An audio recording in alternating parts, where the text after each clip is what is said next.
we're red. These are all the non-public. We will open this meeting of April 3rd, 2014. Let the record show that all but Selectman Scanlon is present, and he will be due shortly. We will... I'm sorry. Yep. We have March 27th minutes. I wouldn't be there. And a lot of non-public minutes. Oh, and 4-3 non-public. That's the only one that's up here. The other ones are downstairs for the board at their leisure. So March 27th. Did we do April 1st already? No, we didn't do that yet. And that's, you should have those minutes, April Okay. 3rd, excuse me. No, I have one that says April, this was a just basically a Right, it was opening and just- non-public. Yeah, it was just. Okay, in so and we out. can approve that Yeah, little that was tidbit. just an in and out formal Okay. acknowledgement. I'll bring the minutes of March 27th, 2014 to the floor for discussion. Second? All those in favor? Yeah. Aye. Yep.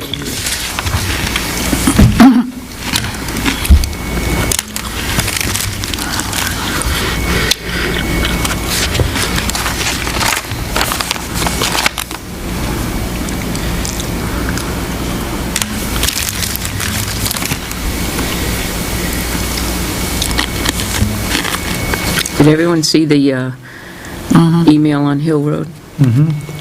Yeah, I went over there yesterday. That's the same one we get every year? He's the one who built the, as you said, the sand thing. Yep. Well, I have a little report on that when it comes time. Little, huh? Kind of. I hate when he talks like that. We're going to start timing.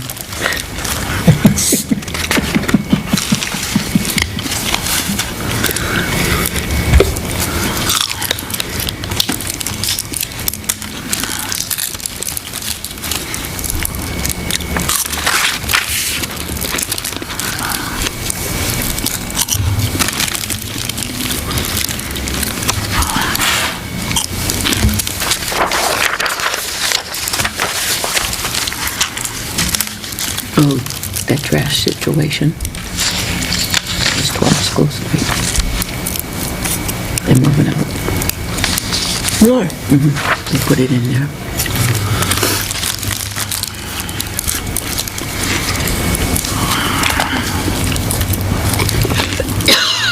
Taken care of.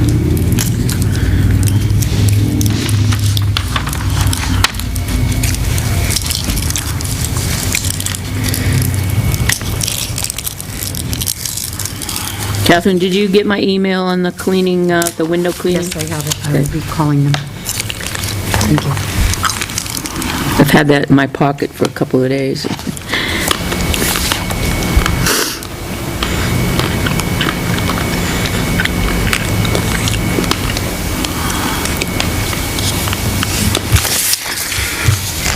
Any corrections, omissions, or, Yep. yep, During the conversation about Chief Sitar,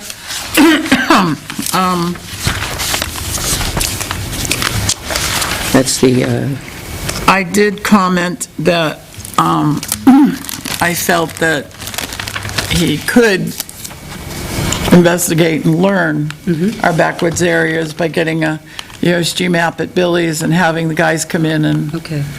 I just want it in there because right now it's very negative, but, the conversation I had with him wasn't completely negative. There are ways that he could, know where the areas are. Okay. I'll add that. And if he did due diligence, he could travel to them all with the guys around that could show him. Whether or not he has time to do that, I don't know. I'm still waiting for a call But the back from him. conclusion is the same.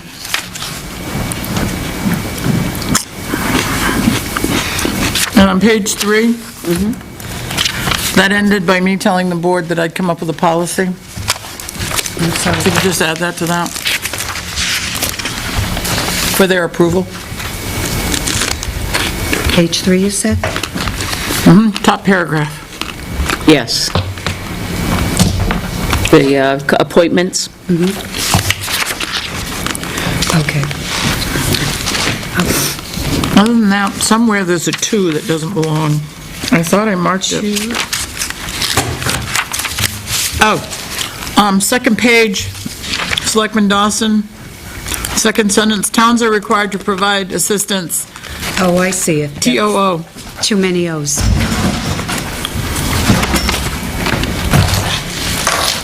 That was a mistake. I don't think there should be any 2 there at all. Okay. Provide assistance basically to anyone. Other than that, I'm good. Okay.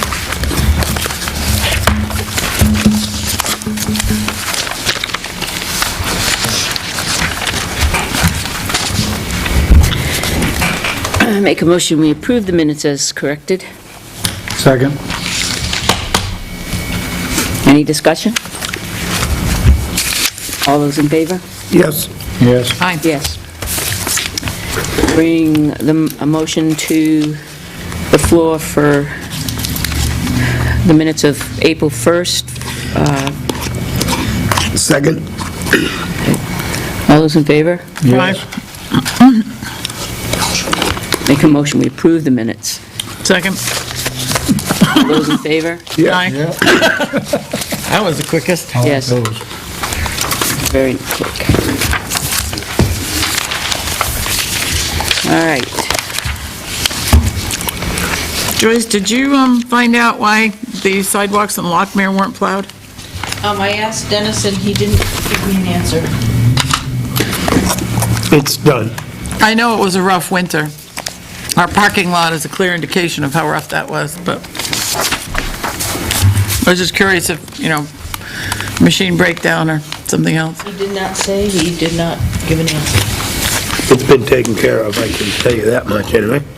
It's like the parking lot. I said it was 3 to 4 feet. I actually measured it. It was 10 feet of snow buildup from guardrail out. 10 feet, the majority of it, The heck of a winter. down to 7 feet. Yeah, I mean, a lot of things got away from us.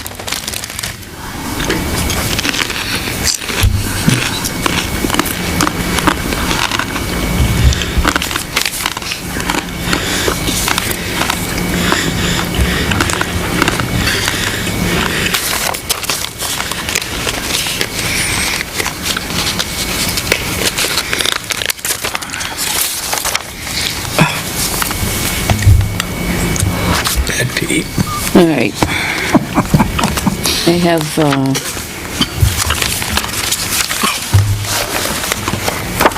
we have a maintenance report for the vehicles in here, if anybody wants to take a look at it. There is a DES report on, do you want to see it, did you say? I went through it. Oh, okay. I think we need a new form. I think you're right.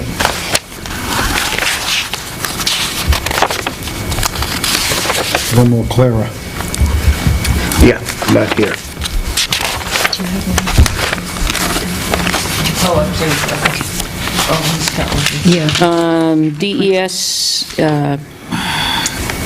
for the alteration of terrain bureau, this is the project for Granite State Credit Union. The application is to disturb approximately 54,885 square feet of earth at the subject property. Okay. Thank you. And we have a note.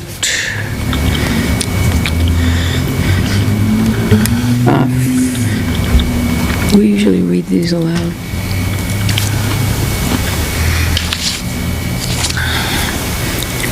I'll pass that along for reading because it talks pretty personal.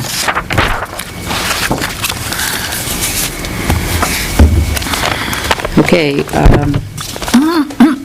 Joyce, you are up. We do have to take a minute without the personnel to go into non-public to discuss the personnel. So you want to come up and do your agenda now?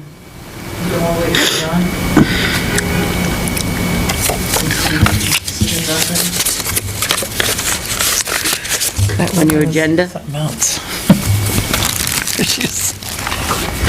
She's so nice. I mean, I can, what I could do is go through the things that need decisions, just say, we'll do them when he comes.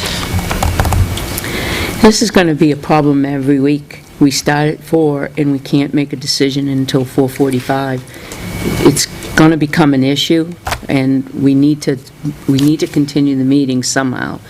So when a selectman is absent, we make a decision unless it's something that can wait, and we always maintain and go to the next week if it's something that we can wait on.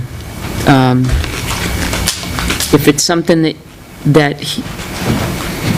we feel that he's really passionate about and that needs his input. Well, let's do the housekeeping things, like looking at the job descriptions. Right, exactly. Those are just, those are the things that we could wrap up now and keep moving. Town administrator stuff probably should have waited. The what? Town administrator stuff. Well, it's either that or selectmen's reports. I mean, we could do selectmen's reports, and then he misses out on what each of us have been. But most of your stuff is... Well, I've got Exactly. 1, 2, 3 assessing. I'm sorry, 2 assessing legal and 1 legal.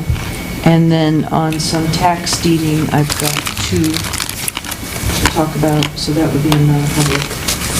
And then we have the personnel. And then the matter, were you going to make the board aware of the individual that came in the other day? About the... Yes, we can just go over that in non-public. Yep. I had a few job descriptions, and also I just want to know where we stand on the fire wardens. Should I notify Kathy? I'm waiting for a call back from Mike. Job descriptions, did you get the 3 that are in your...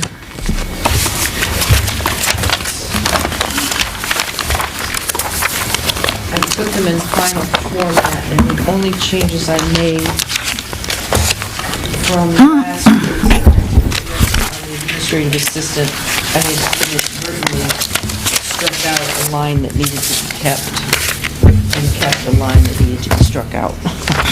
So I fixed that, and then also on the second page about the duties of the welfare director, I changed that to read, Assistant Welfare Director works with general assistants, clients, applicants to decipher relevant information.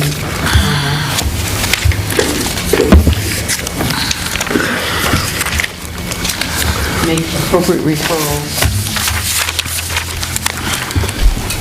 And helps clients to obtain application information.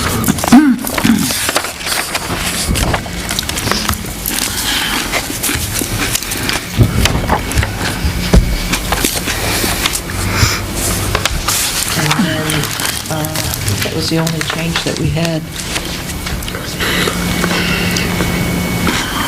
And that was the only one, the 3 that were... Should there be something including in here, working closely with the Assistant Welfare Director? Or no? For who? Well, we have For the welfare? Assistant Welfare Director. But should there be something in the welfare directors? I could go either way, it doesn't matter to me, but I'm just curious if we should put that in there or not. But it could be that if the job ever changed, we wouldn't necessarily have, there may be a time when we don't have an assistant, if it changes. It doesn't say in here that she works with the welfare director. No, this one here works with, The administrative assistant, Both of them are assumptive. If we don't have something in one, assistant welfare director works with general assistant clients, and that's in the administrative assistant's job I description. don't know, I've got it open, but it doesn't say anything Works with, that she works in conjunction with. Well, it used to say that. It said assist welfare director, and then the board changed it to assistant welfare director. It used to say that. works with general assistant clients, applicants to decipher relevant, and make appropriate referrals, and make appointments, maintains human service confidentiality. So, do you cross-reference that works with welfare and the welfare works with assistant? No? Either one of them has to indicate that there's a communication. You want to change back to assist welfare director? Yeah. Instead of saying why can't we say assistant welfare assistant? director? Isn't she the assistant welfare director? Yeah. Right, but in her, when she was made assistant welfare director, in the job description, it said assists the welfare director. So that was changed this most recent time to assistant welfare director. And that says the same thing, right? Basically the same wording. Just says different, being said different. At least that's what I'm getting out of that. I could, no, I can just say assistant welfare director.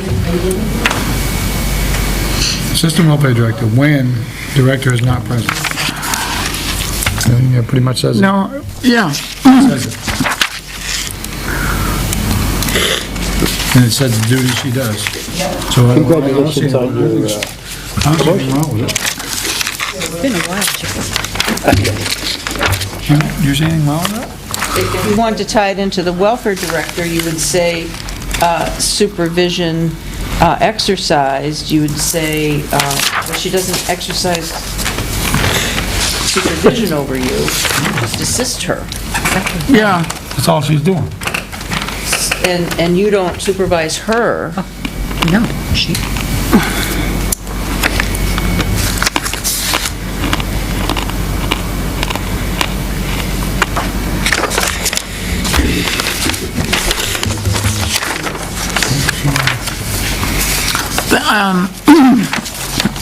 Excuse me.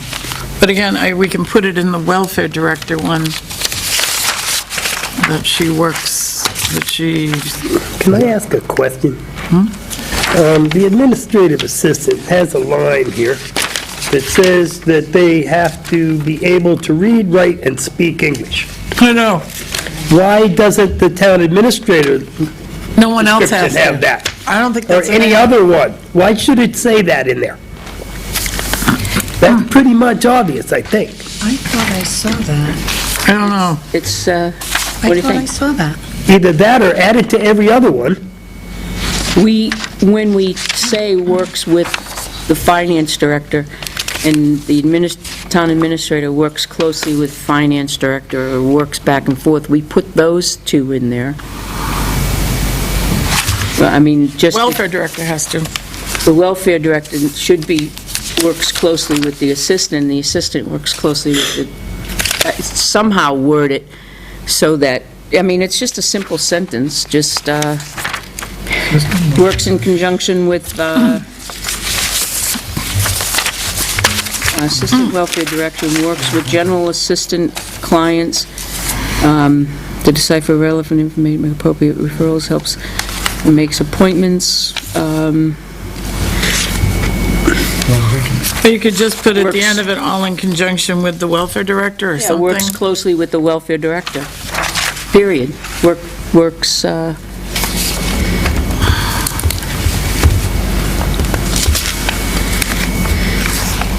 then on the welfare one,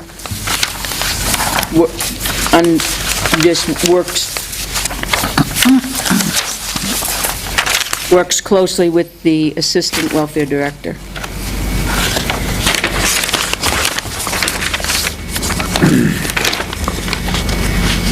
Well, she more than works closely. She kind of supervises what that position will do.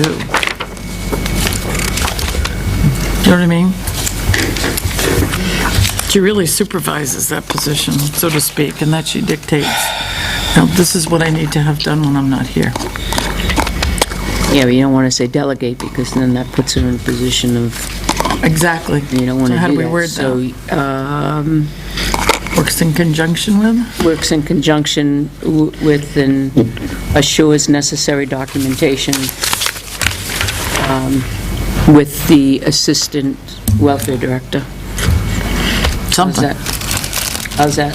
Well, the original sentence was, assist welfare director when director is not present. Assist by getting paperwork and showing clients how to make appointments, and contacting welfare director when clients need assistance, which is what she does. But then the discussion was to emphasize more how she interacts with the clients and the time that's spent with interacting with clients, which is why we inserted the language deciphering relevant information and provides guidance to the human service applicants and makes appropriate referrals. Because sometimes the person needs to be referred to Melanie, or Heather will leave instructions saying, when this person comes in, refer them to so-and-so. I think the new one is much more So- descriptive of the position. Provides assistance to the Assistant Welfare Director. Well, do we, giving this even more thought after we've discussed it, if she's the Assistant Welfare Director, doesn't that indicate that she works with the Welfare Director, and do we really need to? Yeah, that's what I first said. Does it make a difference? you? I could go either way. I must have been spacing it. You could, Yeah, I'd leave it the alone. name in itself, the title in itself tells you that Yeah. that it is assistant, so Thinking. you are going to work in conjunction with. Yeah, I'm with you now. I think was so. off somewhere. And I was, All right. what you had said to tie it into the welfare job description, I was just looking through it to see if there was a section that it could easily be inserted, but I think it's just a given that she's an assistant to the welfare director, and that Right, whenever she needs assisting, you help her. right, And that is a significant time, right. a significant duty that takes time away from your other duties. Okay, so I'll make a motion to approve the town administrator, the welfare, and the administrative assistant job descriptions, and prepare them for the website, Second. to be posted on the website. Go ahead, Joe. Under welfare director, says that the welfare director provides monthly reports to the Board of Selectmen. Is that a new line on that description? How come we don't get monthly report? One point, this particular board said quarterly. Shouldn't that be reflected in the job description? Either that or give us a monthly one? We're going to stay, I would like to stay with the monthly. We asked a monthly report from the The chief? code enforcement and the chief, Yeah. the health officer, so let's stay with the monthly. Okay, did you want her to Okay. be present monthly, or No, just provide a written? just provide a but written. Still meet quarterly? That's You right. asked the code enforcement officer and the health officer to do quarterly. Oh, we did. Yeah. And that's probably why the others were changed. But I don't mind going to monthly. This doesn't say I quarterly, make a it says running- monthly. Yeah, I make a running list anyway. Because the board has since said that the chief and Dennis have to meet monthly. Well, they're the busiest. Yeah. We need them to. What's the board's wishes? You want monthly? Everybody meets monthly. Yeah, I mean, she could send in a report. Yeah, I mean, I got a problem with that. Okay, Monthly All right. is fine. I just want I'll to leave know. it like that. All those in favor of the motion? Yes? Yes. So these three, and now we have So- IT, finance, code. Well, code's all set though, right? You're doing something with health? Good. I have the documents together. I should just Go give with them the to you. state. I don't have the template for it. To change it, unless I rewrite the whole thing. And the PD ones are up. right? And IT. No, because I still need to talk, We need IT and finance. the only changes to that one was talking about putting designee. Land use. Finance was okay. Finance was okay, but IT was changed. He had a couple of different wordings on his that were changed. See, I didn't have his in front of me, and I just remember John talking about having in his where he could designate somebody else to perform services. I think that's in there already, isn't it? No. That he can, yeah, that he's going to hire or at least the selectmen gave him approval to Right. go to an That is outside in there. source. To hire, but he delegates, in other words, in the PD, he has somebody that was, within the was- PD, that he can delegate to somebody to check this. We talked about that But that's once in not hiring. non-public. Why, that's not a good idea. I didn't make any change to it because it was really unclear. I think It we're sounded to talking me two like it different was just things. discussion. No.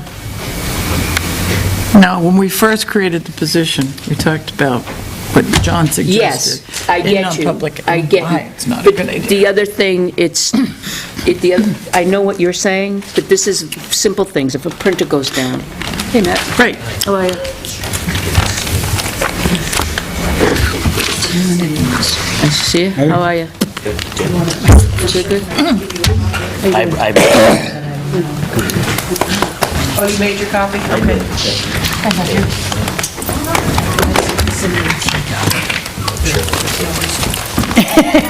I won't be hugging you, but that's has to do with nothing. I don't see him often, so I take every chance I can get.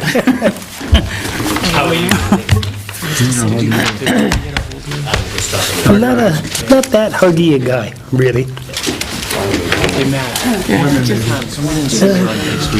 I hug my nephews, I hug my wife, I hug my children. Kind of about it. Work out well. All right. Yep.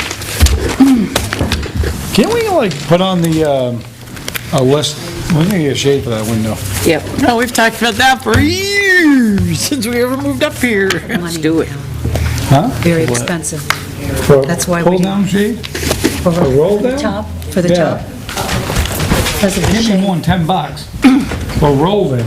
Yeah, you can go to Walmart and get a regular roller shade Pull it down. with long cords. Yeah, How about Billy's? Does he do shades? yeah, he does. Billy does? Check Yes, with he him. does. That's what Get I out. thought, yeah. Okay, I'm leaving. Just tell me to get out. No. You don't tell me to get out.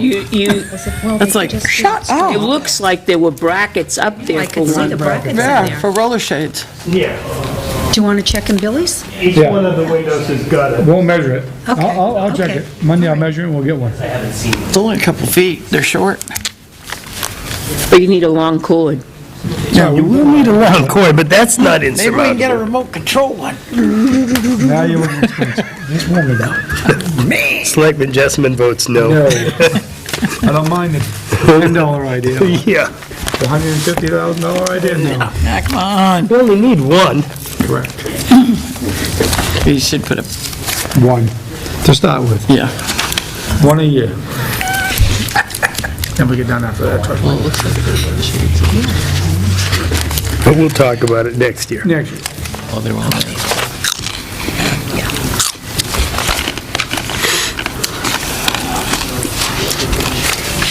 The other thing we need to do is fix our sign.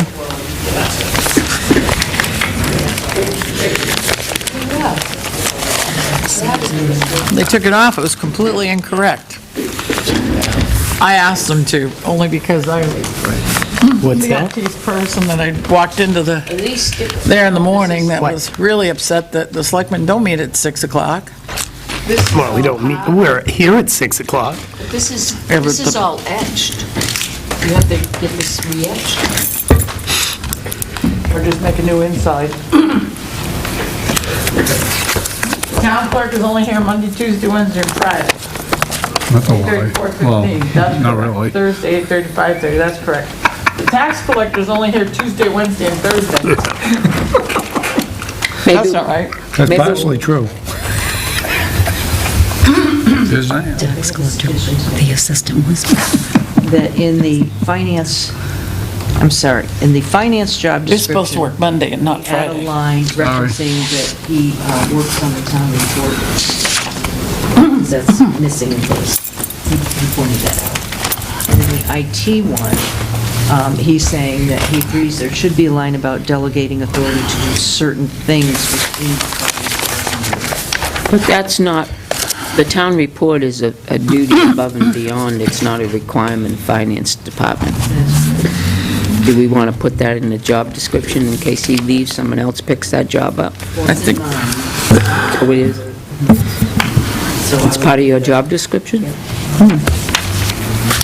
Which, that's why we work on it together, that he does the machinations, because he has the IT experience. If he didn't, I would have to do it the way I know. I don't know how to do it the way he does it, but I can prepare a printable a document that can be printed. I'm capable of doing that, just not in the format. Everybody heard Joyce, what she had to say? Yep, no, I heard it. We should put in the finance director that works on the town report, puts together the town report. that's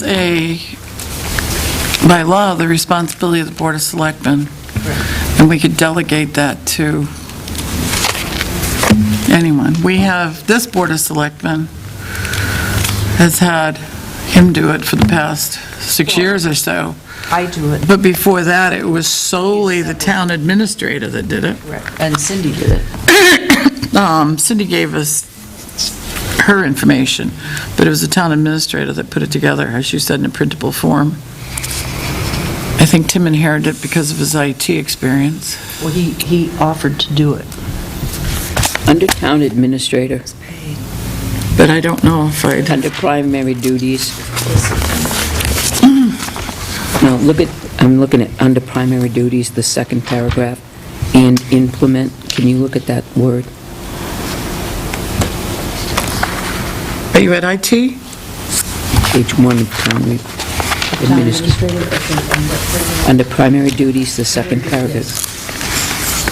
Town offices to support and, Oh, yes, that is because I had to say, I didn't have the Word document, I had to take the PDF document and convert it to Word, and for some reason, whenever there was an M, it put an L. ensures timely preparation of town warrants and reports. That's what's in your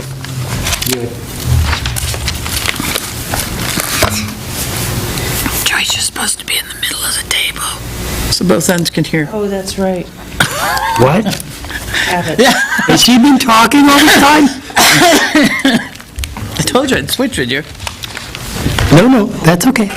Thanks, though. I Oh, realized yeah, there was ensures something timely I couldn't preparation of hear. town warrants and reports. That reports should be town report. I don't even know where you are. Now it's on the page second 2. page of town administrator. Okay. You guys were talking so softly. Oh, that's a first for me. I was gonna say that. She's usually well heard. I know. No, Tim does it because he's accepted that because he is used to putting together documents in his particular format. So, I would like to leave it open. I would not like to put it in the IT because I'd like to leave no, leave it open. finance, No, not he has IT. it in finance. Well, either one. He As does, the finance director, he has to supply those reports. But There's 2. 3 counting the audit. if we, he has to, that's part of his job, is to put together those reports for the filing of the town report. he would have to His by law portion of it. anyway. Right, but of putting together Department the head. whole... I'm talking about putting the whole document. We could decide to do that ourselves, or decide to have you do it. It's a year-by-year discussion. Right. Yeah, but if you look at the finance director, there's no mention of the report of any type of preparation of town the town reports.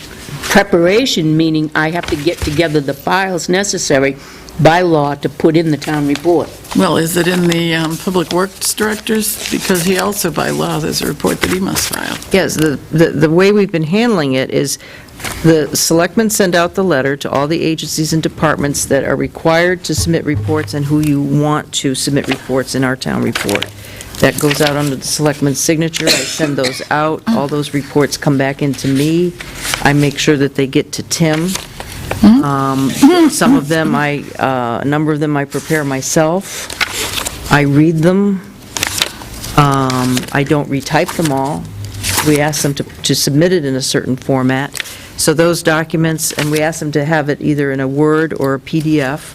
So all those documents then go into one file, and then Tim goes through and he, with some PDF machinations that he does, he's able to collect them all into one form, put in headers and footers, and then send them to our printer, and that they can print. He writes a code to say, go to this drawer, in this drawer, get this color paper, do this, and then the covers, we have to print separately using my color printer, and then it's assembled and stapled now, because before we used to do the Oh, I remember those spirals. yeah. And we could choose to do it that way I again. did that one year. Depending on the size of the report.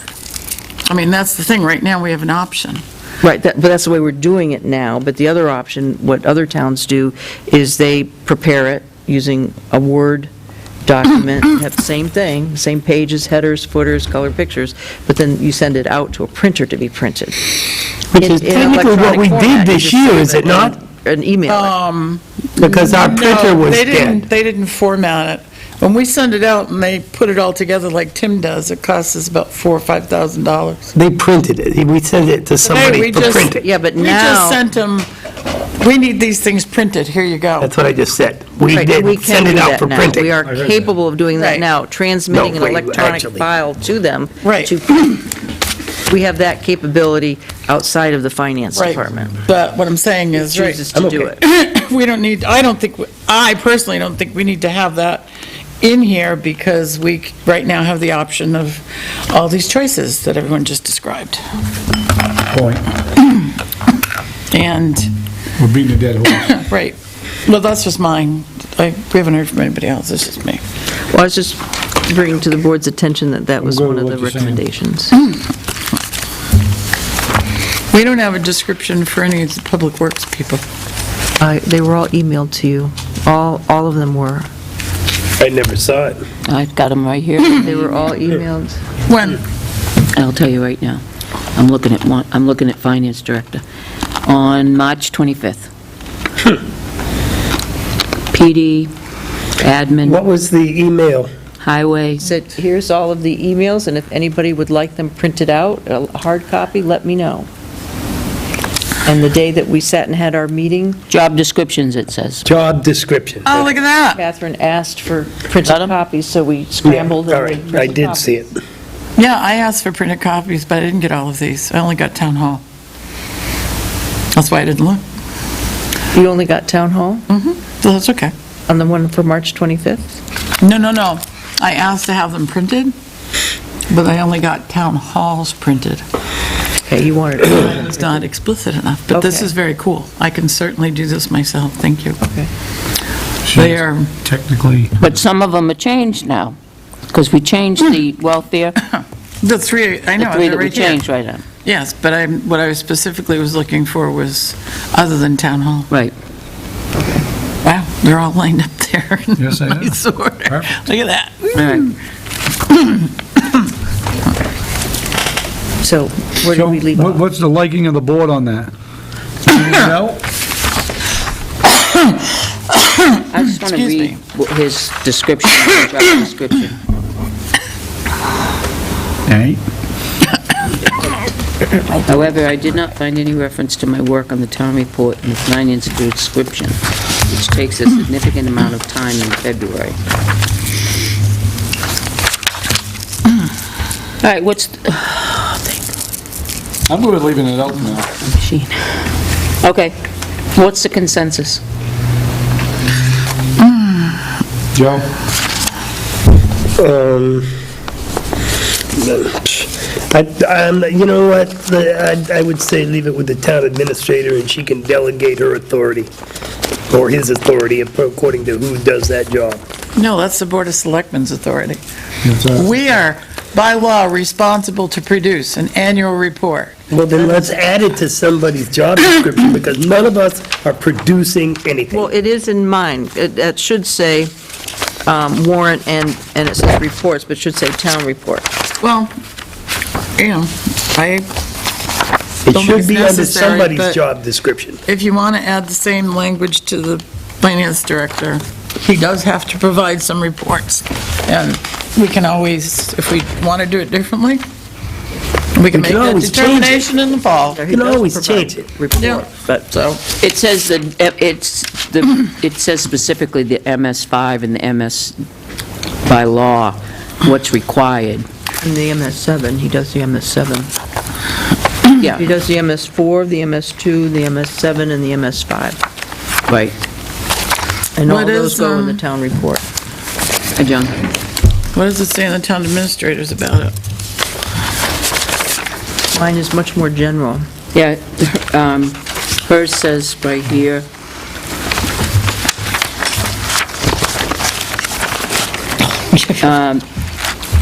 All the responsibilities of that job. ensures timely preparation of town reports and town warrants and reports. So at his insists in preparing, assists in timely preparation of town reports and reports, warrants and reports. Assists in timely preparation of town warrants and reports. We're talking about the finance. Or put the exact same sentence in. Yeah, but the Board of Selectmen and I do the warrant. He doesn't do the warrant. So just assist in timely preparation of the Town town Annual report. town report. Right.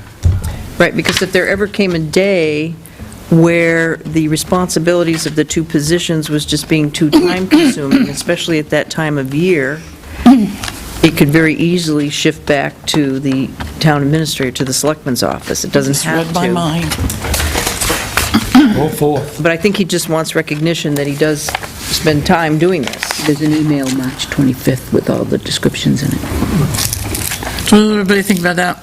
Sure. It's fine. Excellent. Assist in timely preparation, blah, blah, blah, blah, blah. Make a Catherine, motion did you that get we that? change the finance director to add Blah, blah, blah, assist blah, in blah timely was the last preparation of of the it. town, I just want to repeat it Report, again. Annual town report. annual town report.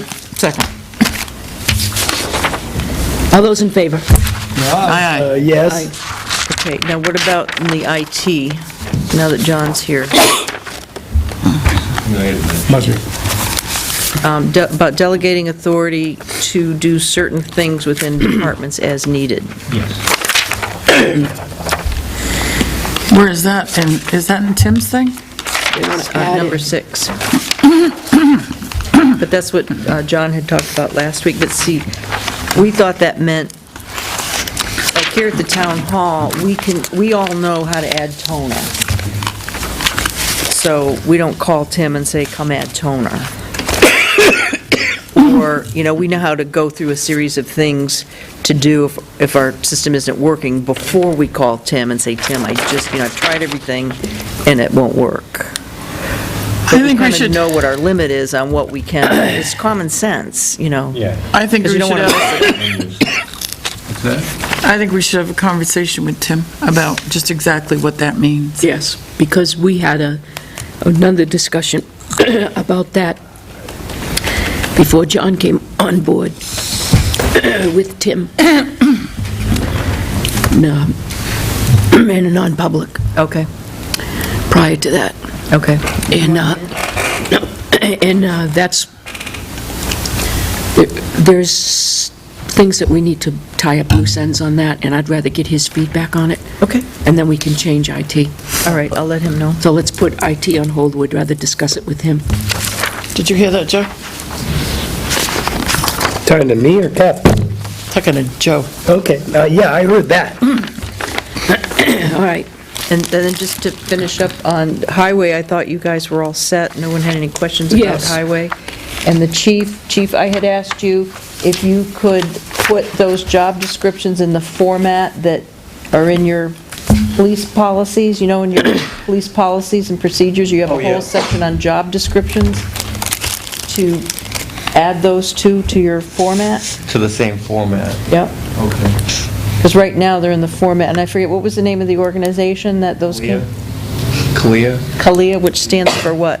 It's accreditation for, it's Commission on Accreditation for Law Enforcement.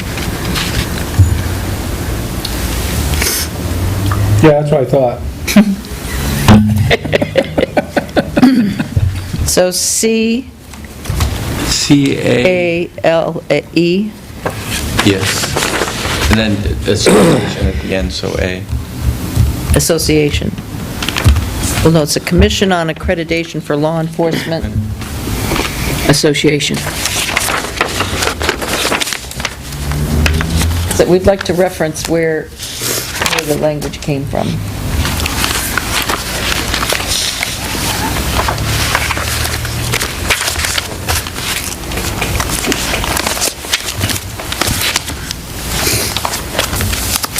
And I would feel comfortable if we had a formal vote by the board accepting those, adopting those. I know that, Adopting what?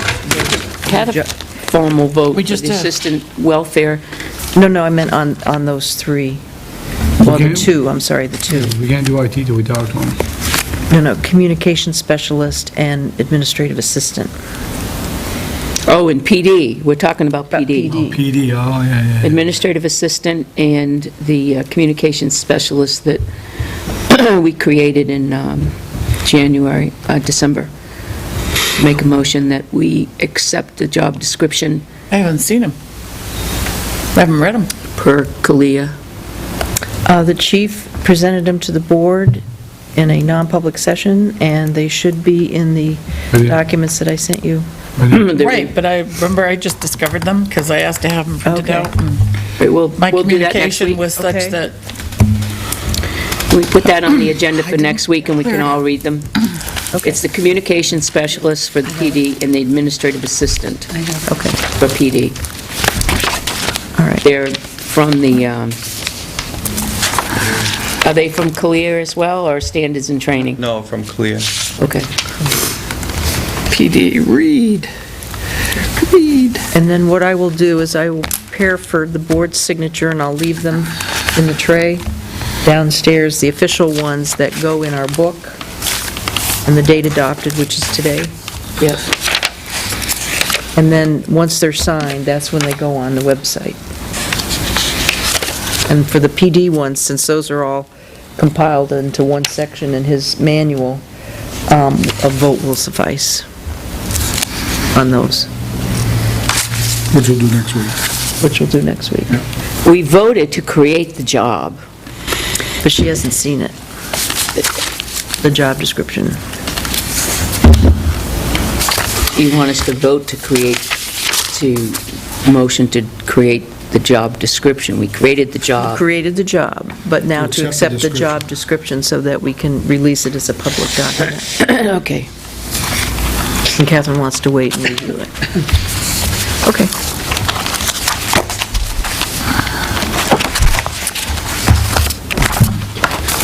Do you want me to continue now that Yep. John is here?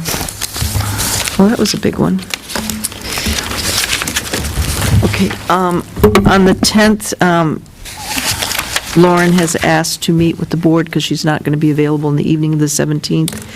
And at the same time, the Lionel McGeckran, who is the DRA monitor, who will be monitoring our sales update, he wanted to know if he could also be present at that time when she meets with the board. Do we want that?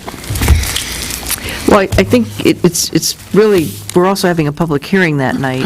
Time-wise, to do, both talk with Lauren about just general assessing things, and then to talk with Lionel and Lauren about the reval update, you're going to need at least a half an hour. And I would suggest that the items that you wanted to talk with Lauren about that are not pertaining to the reval, Lionel does not have to be present for that. What is the public hearing for? CBD. CDBG Oh. at 6. Yep, that shouldn't take long. 6 o'clock.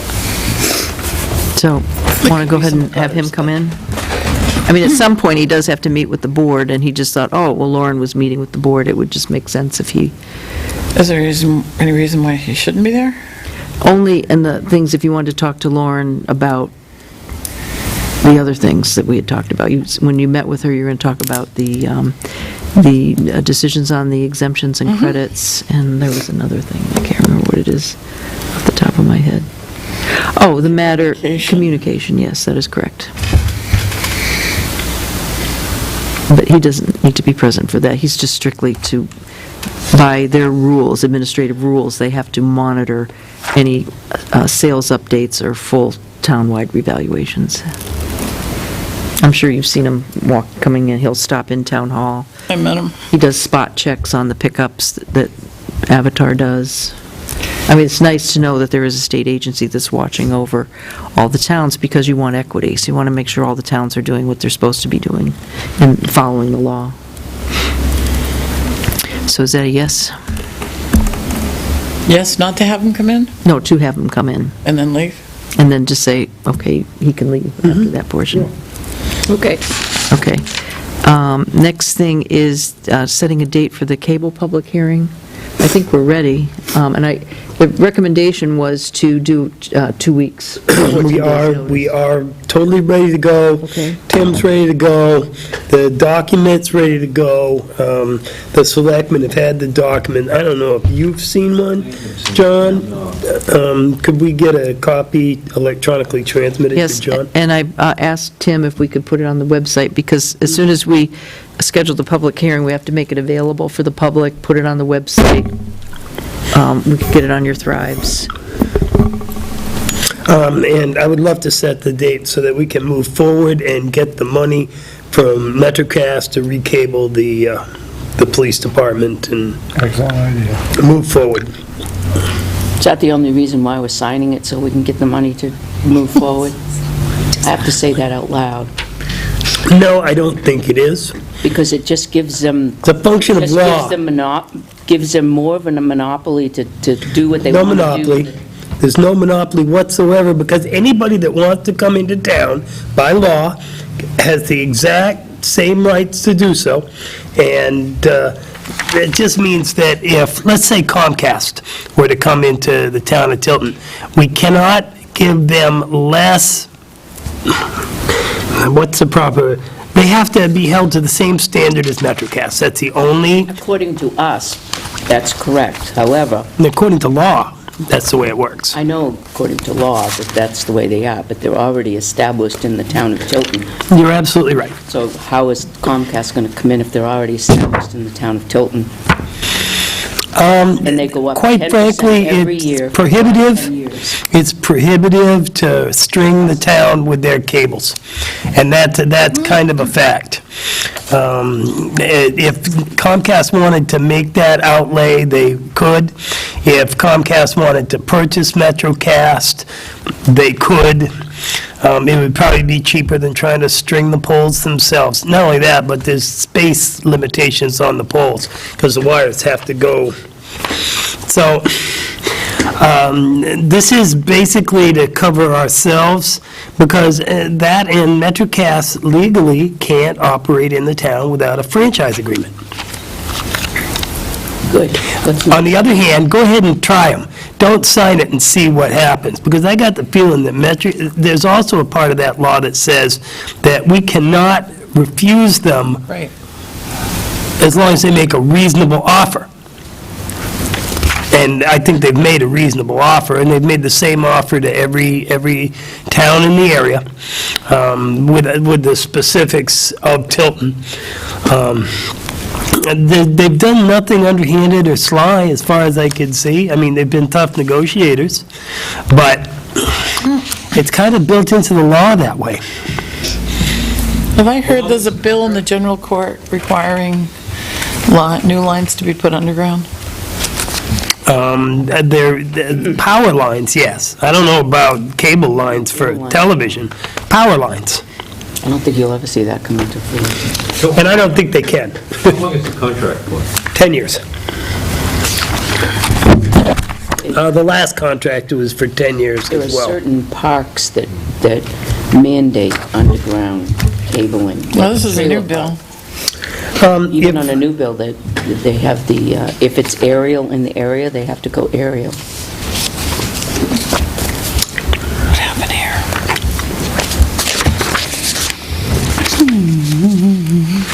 There's parts in there let's about just move on. build-out of the Let's- system. Well, the earliest, We can't do anything about the fees or the lineup. No, because they keep going up 10% every year. It's not addressed by the law. We can charge the users a fee so we can get back some of that money. Don't forget A that part. franchise fee is possible. Right. Don't forget that part. After all, we get 10% every year. They go up for MetroCast every year. But we don't charge that fee, I know. even though a lot of places do. so to meet those publication requirements, the earliest we could have it would be Thursday, April 24th.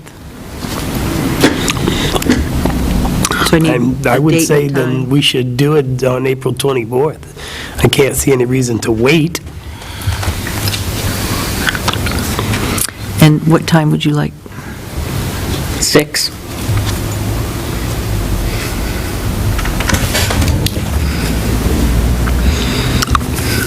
And I'll make the agreement available. Okay? Can you get that to John ASAP? Yep. Yeah, I just scanned it to Tim, so I've got it all. It took a while to get it. Right on there. Yeah, and he told me how I can save directly to the Thrive, so I don't have to go through him, so, okay. I didn't bring a copy. I can get it, I can email it to the board. I remember Cindy was going to do the letter for the warrant article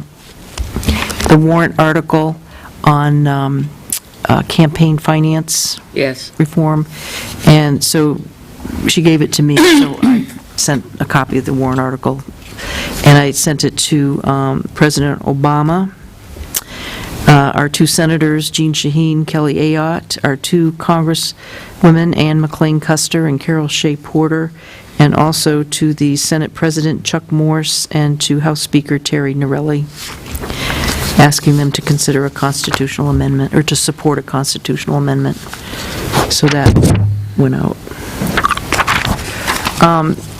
This is an interesting thing that came up, and I'll leave this with the board to read. Maybe you'll read something different into it. The Park Cemetery Association, they... Tim?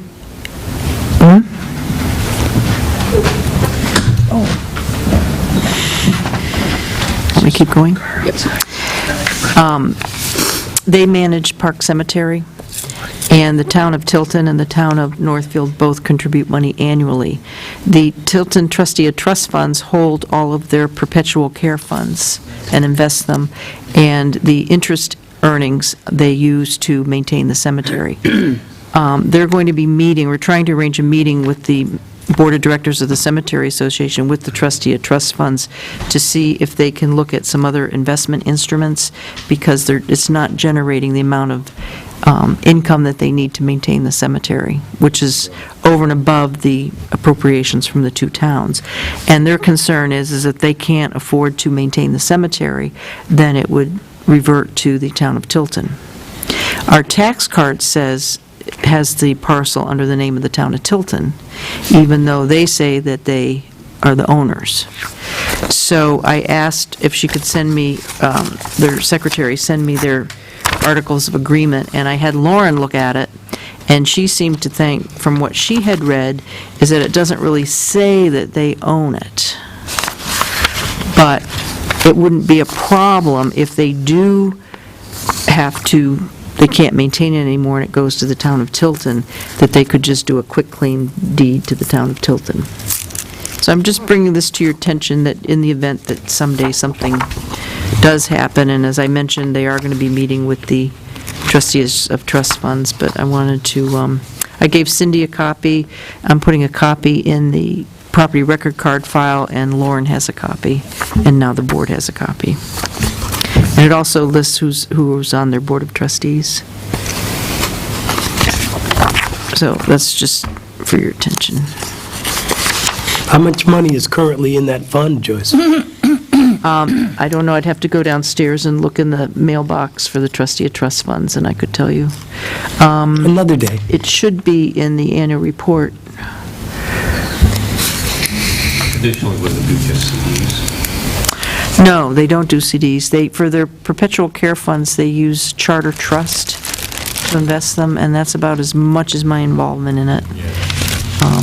Most municipalities use the New Hampshire Public Deposit Investment Pool because they realize that many communities aren't always fortunate enough to have wonderful volunteers that have a real interest in investments and banking or finance.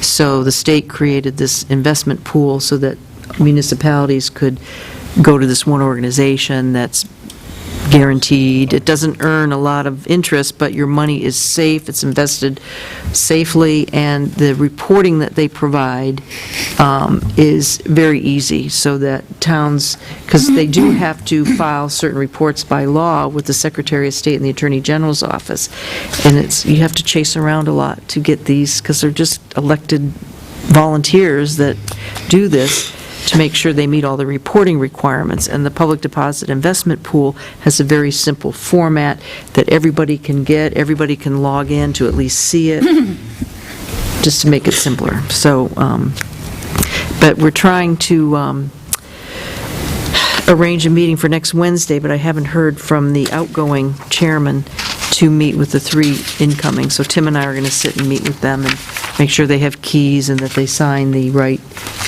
financial banking statements, and we'll both offer our assistance to them to get up and running as a new committee. Okay, this is going to be saved for another week. Hill Road, I had sent the board an email, and I thought we should talk about that. Dennis said whatever the board decides, and then he did stop in today, didn't he, Catherine? Yes. Mr. Branch, yeah, just wanting to know. I told him, How's Dennis been doing to maintain it? well, he monitors it. This past week, they pumped 8,000 gallons of water out because they're just dry sumps. Back when the road was originally constructed I years know. ago, Out of more than one manhole, right? that I don't know, he said that it was a total of 8,000 gallons. Must be more than one manhole. I And he, hope so. and he said that they always get water there, Uh-huh. because it just takes a while for it to, the water doesn't really go anywhere, it just slowly seeps out from these holding areas. And this year, it's just an exceptionally high water table. Well, we had a lot of snow. We had some freezing moments. The snow bankings are very high. Deep freezing. It's melting. The only place for it to go is in the road. Well, And it not, comes down the road. I mean, that sump pump really was put there not to collect spring runoff, but to divert rainwater. well, this particular gentleman said that he experiences annual flooding. Oh. My yard is currently flooded. Mine is too, Maple Mine Court. too. The top of Maple Court runs down into my yard every year. I don't think it's because of the road design.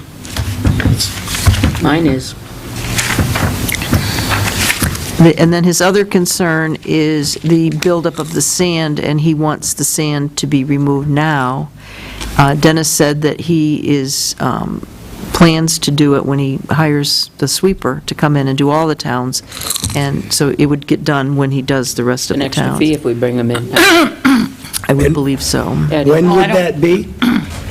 He was going to have something for the board, I think, next week. Next week. It's usually in May, isn't it? I would say the not first part of July. May, as I In recall. April, 1st of May. Depends on the weather, because they don't sweep up mud. Right. No. Well, I went up there, I've been going up there every few days to look. And I go up in the evening, and I go up in the morning. At night, especially when the sun's out, or it's been any rain, there's quite a sizable pond. I've spoken with Mr. Descoulias, who is not the individual who wrote the email, but lives right next door to him. And he seemed kind of fatalistic about it. It's been doing this ever since I moved here, kind of thing, and Dennis had been up, and they pumped water out of it, and so on and so forth. Now, the guy next door, his driveway seems to be a little bit lower, all right? The gentleman with the what have you. When he gets a lot of water, it flows into his driveway, so basically, it looks like an ice rink in there. But with the high water table, everybody's got flooded basements. And I don't believe any of the water from that pond is seeping up against his house and then into the basement. It doesn't work like that. I was up there last evening, and it was really quite small. Quite small. The one over on Manville Road was larger, but again, we got the same issue over there. It's not made to take all of the runoff, and it's in a low spot with nowhere to go, and it seeps down during the night and fills back up during the day. There it is, and as far as the sand goes, to sweep that area now, I've been going on that road, and there's no mountains of sand or any of that stuff. Lots of roads have got that much sand, if not more. Mansville Road has got significantly more sand on it. Okay. So it's the whole road, just scattered sand? It's a no-salt road. Noyes Road, Manville Road, Hill Road, and there's another one, and I forget the name of it right offhand. But we don't put salt on them because they're right by the water. Is it Chapman? And so we put more sand on it, and when the ice and snow melt, the sand is left, and we sweep it every year. As it dries out. Right. As soon as it dries out. And it's going to be several weeks before that area dries out because you can't sweep mud. I didn't think Ashland was a town That road. makes sense, too. Because you don't know if you're going to be. No, the one going into Ashland. What is Ashland? I would suggest sending the gentleman, Can you hand me that so I can write I have to down look. what you want? I would suggest sending the gentleman a message that we're going to be sweeping the road in the next several weeks, and we can't sweep up mud, or however you want to phrase it, so that he knows that it's not that we're ignoring his concerns. He seemed to be angry about last year and a sand berm or something, but I feel for him, but you can't sweep mud. And right now, there's still ice in that neighborhood, so I don't know how he expects us to sweep it. Do we have a schedule that automatically starts, or? No, He comes in. he comes in, excuse me, according to the weather and where the snow hasn't melted yet, once it's melted, he doesn't want to sweep up the mud, but then once it's dry enough, he'll do the entire town and then Main Street. He should bid it out this year. Yep. Well, he does 3 years. I mean, he comes in with 3 different estimates, and then we go with one, whichever one we choose to go with. I think the sweeper, he's told us, We choose the sweeper for the spring and the fall in the spring.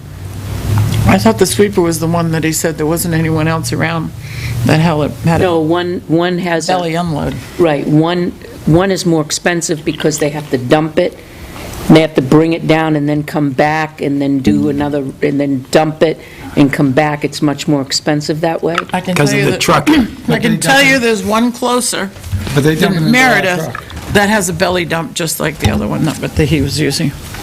It raises up and So dumps. we need to explore that. But he's come in with 3, and in a spreadsheet has told us which ones, and, this one does the pickup, and this one does the dumping, this one will charge per street, and then there's another charge as well to come up, the travel charge. And then the one didn't, and that's why we went with, last year we went with Rabbit. What And company? we did the sole source last year, and the year before, I believe we did the same thing. He came in and we said the spring and the fall, because they do it in the fall as well. So, And he also comes in with bids for the catch basin cleaning. yeah, right, With what, Joyce? the catch basin. Catch basins. Yeah. And then we pick from one of those that, okay. And then, what, In the letter that oh, I'll call him. I'll call him. What about the flooding Of what? of Hill Road? It's nothing, That's just snow melt. it's what it is. Joe's been monitoring it. Thank you so And I much. will Thank continue. you so much for doing that. I'm That's going to a go, huge and I help. haven't had a chance to talk with the gentleman that sent the email message, even though I've talked with the guys across the street. I talked with the guy with the driveway. And, you know, at first, there wasn't any runoff down that driveway, but as his snowbanks melt, there's no place for it to go but down there. And the road to the east, to the east of that driveway, there's a slight downgrade, and it either goes down into the little lake or it goes down into his drive. And there was some erosion starting, but it hadn't reached the lake because he's got a snow berm where he plowed the snow down, so it's running up against that and whatever. Nice. Well, I know this year that the ground has been frozen really solid, and that first rains that we got didn't allow for any water to soak in. Yep. And I think Dennis mentioned storm drains actually freezing up. Yeah, yeah. Those two sumps, dry wells certainly have frozen up. Okay, the next thing, just to follow up some things from last week, Selectman Dawson had a question about, and I think what you were referring to in terms of the CDBG grant, if the Housing and Community Development Plan that we adopt is going to put an unnecessary burden on the town for low-income housing, because we already have our limit, not our limit, but we do have sufficient. We have very Moderate. much sufficient. We have a statutory requirement and then some. And so I had to pull out our Housing and Community Development Plan anyway, because we're going to have another public hearing on that in 2 weeks. Excuse me. I'm sorry, next week. And I asked Donna to respond to this, and she said that the Housing and Community Development Plan commits the town to nothing. It says encourage, and what the encouragement is to encourage a varied stock of safe, sanitary, decent, and affordable housing for persons of all age and income groups. And actually, she's saying we don't have to readopt it this time because it's good for 3 years, and we adopted it last fall, October 24th, Nice. 2013. So, Thank you. so that's reassuring. And then also, last week, you had mentioned about updating our winter maintenance policy and procedure manual, and I just wanted to know when you wanted to get together to go do that, and maybe you, me, and Dennis, and then we can present it to the board. Just, I'm inspecting on Monday, Monday, yeah, Monday, Tuesday. probably.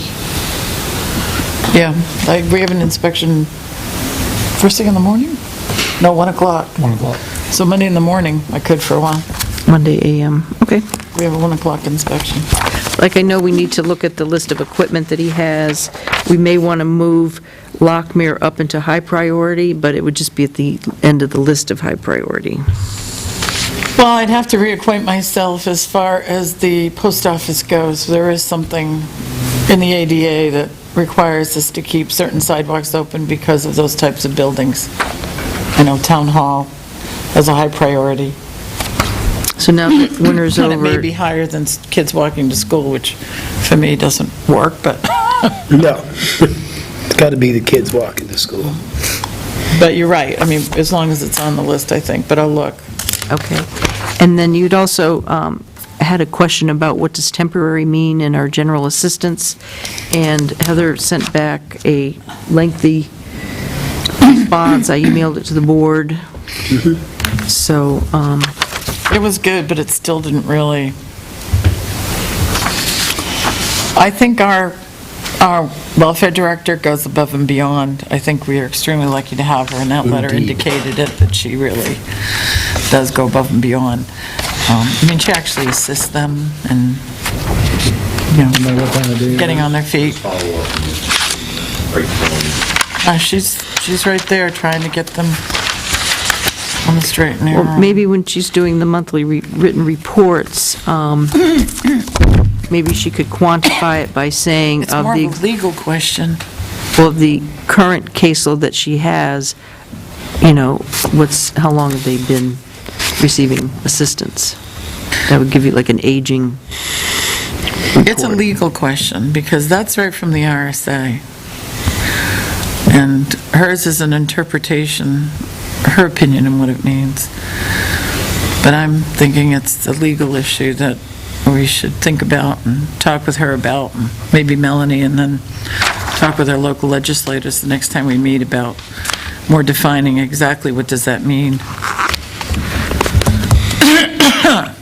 What do they, what does the law says it means, temporary? What is that? Is it 6 months? Is it a time limit?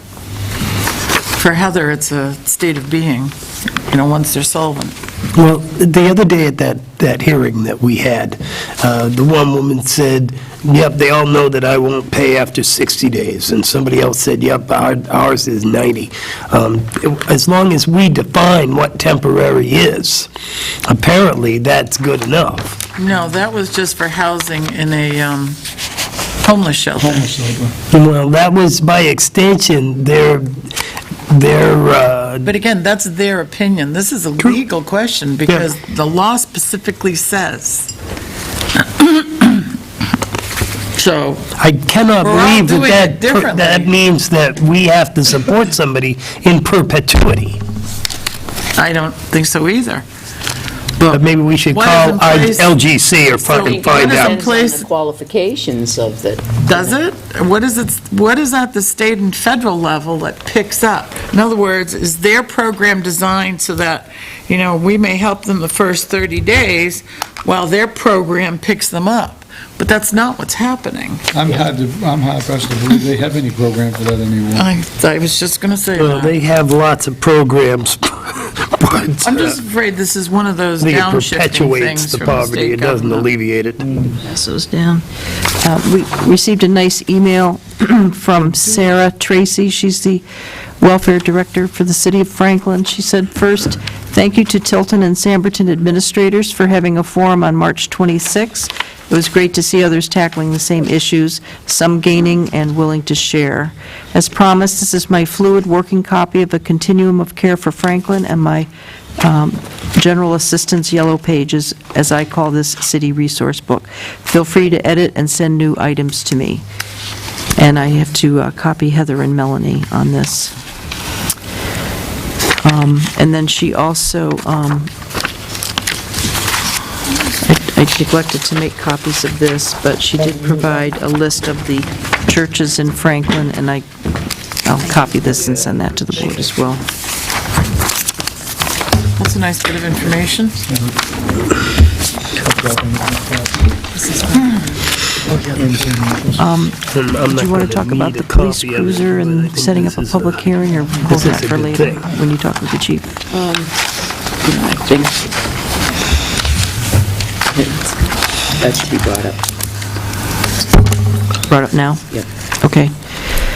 In the 2014 budget, we have authorization to purchase a new police cruiser, and I was wondering where you were with that, chief? And also, because we have a warrant article that before we expend any funds from the special detail fund, the revolving fund, that we need to hold a public hearing because the expense is greater than $500. So I need to have you give me a heads up as to when we will need that public hearing. Well, I think we should probably do it as soon as we can. Why do we need a cruiser right now? The 6A wouldn't pass inspection, so that's down. But we don't have to pay for it till the car actually comes in, but just to do the paperwork. I'm not worried about payment, I'm worried about putting another car on the road. Yeah, just that the 10 right now is just shy of 100. That's one of the frontline cars. So the replacement car would come in, the 10 would go down, and the 6A just came out. So Arthur's already started to take parts off of the 6A. So we're down one black and white essentially. So. How many black and whites do we have total? We had the 6A, B, and C, and then the 10, the 3A, and the 3B. So 6. Yeah. You have the 6A is coming off, Yeah, so you have the B, C, and D. the B, C, and then the 10A, and then the 3A and 3B. The 10 would be the next one to go to a second-line fleet, so that's the one just shy of 100. The B and C are already well over 100, so, 117,000 is 6C. yeah. But where's 6D? That's the blue one. Those were the That's the three. chiefs. Yeah. Can you bring in to relieve mileage off the other ones? Off the 10A, right, Right. yeah. And that's kind of what they've done that Which is for supposed to be years, well done. yeah.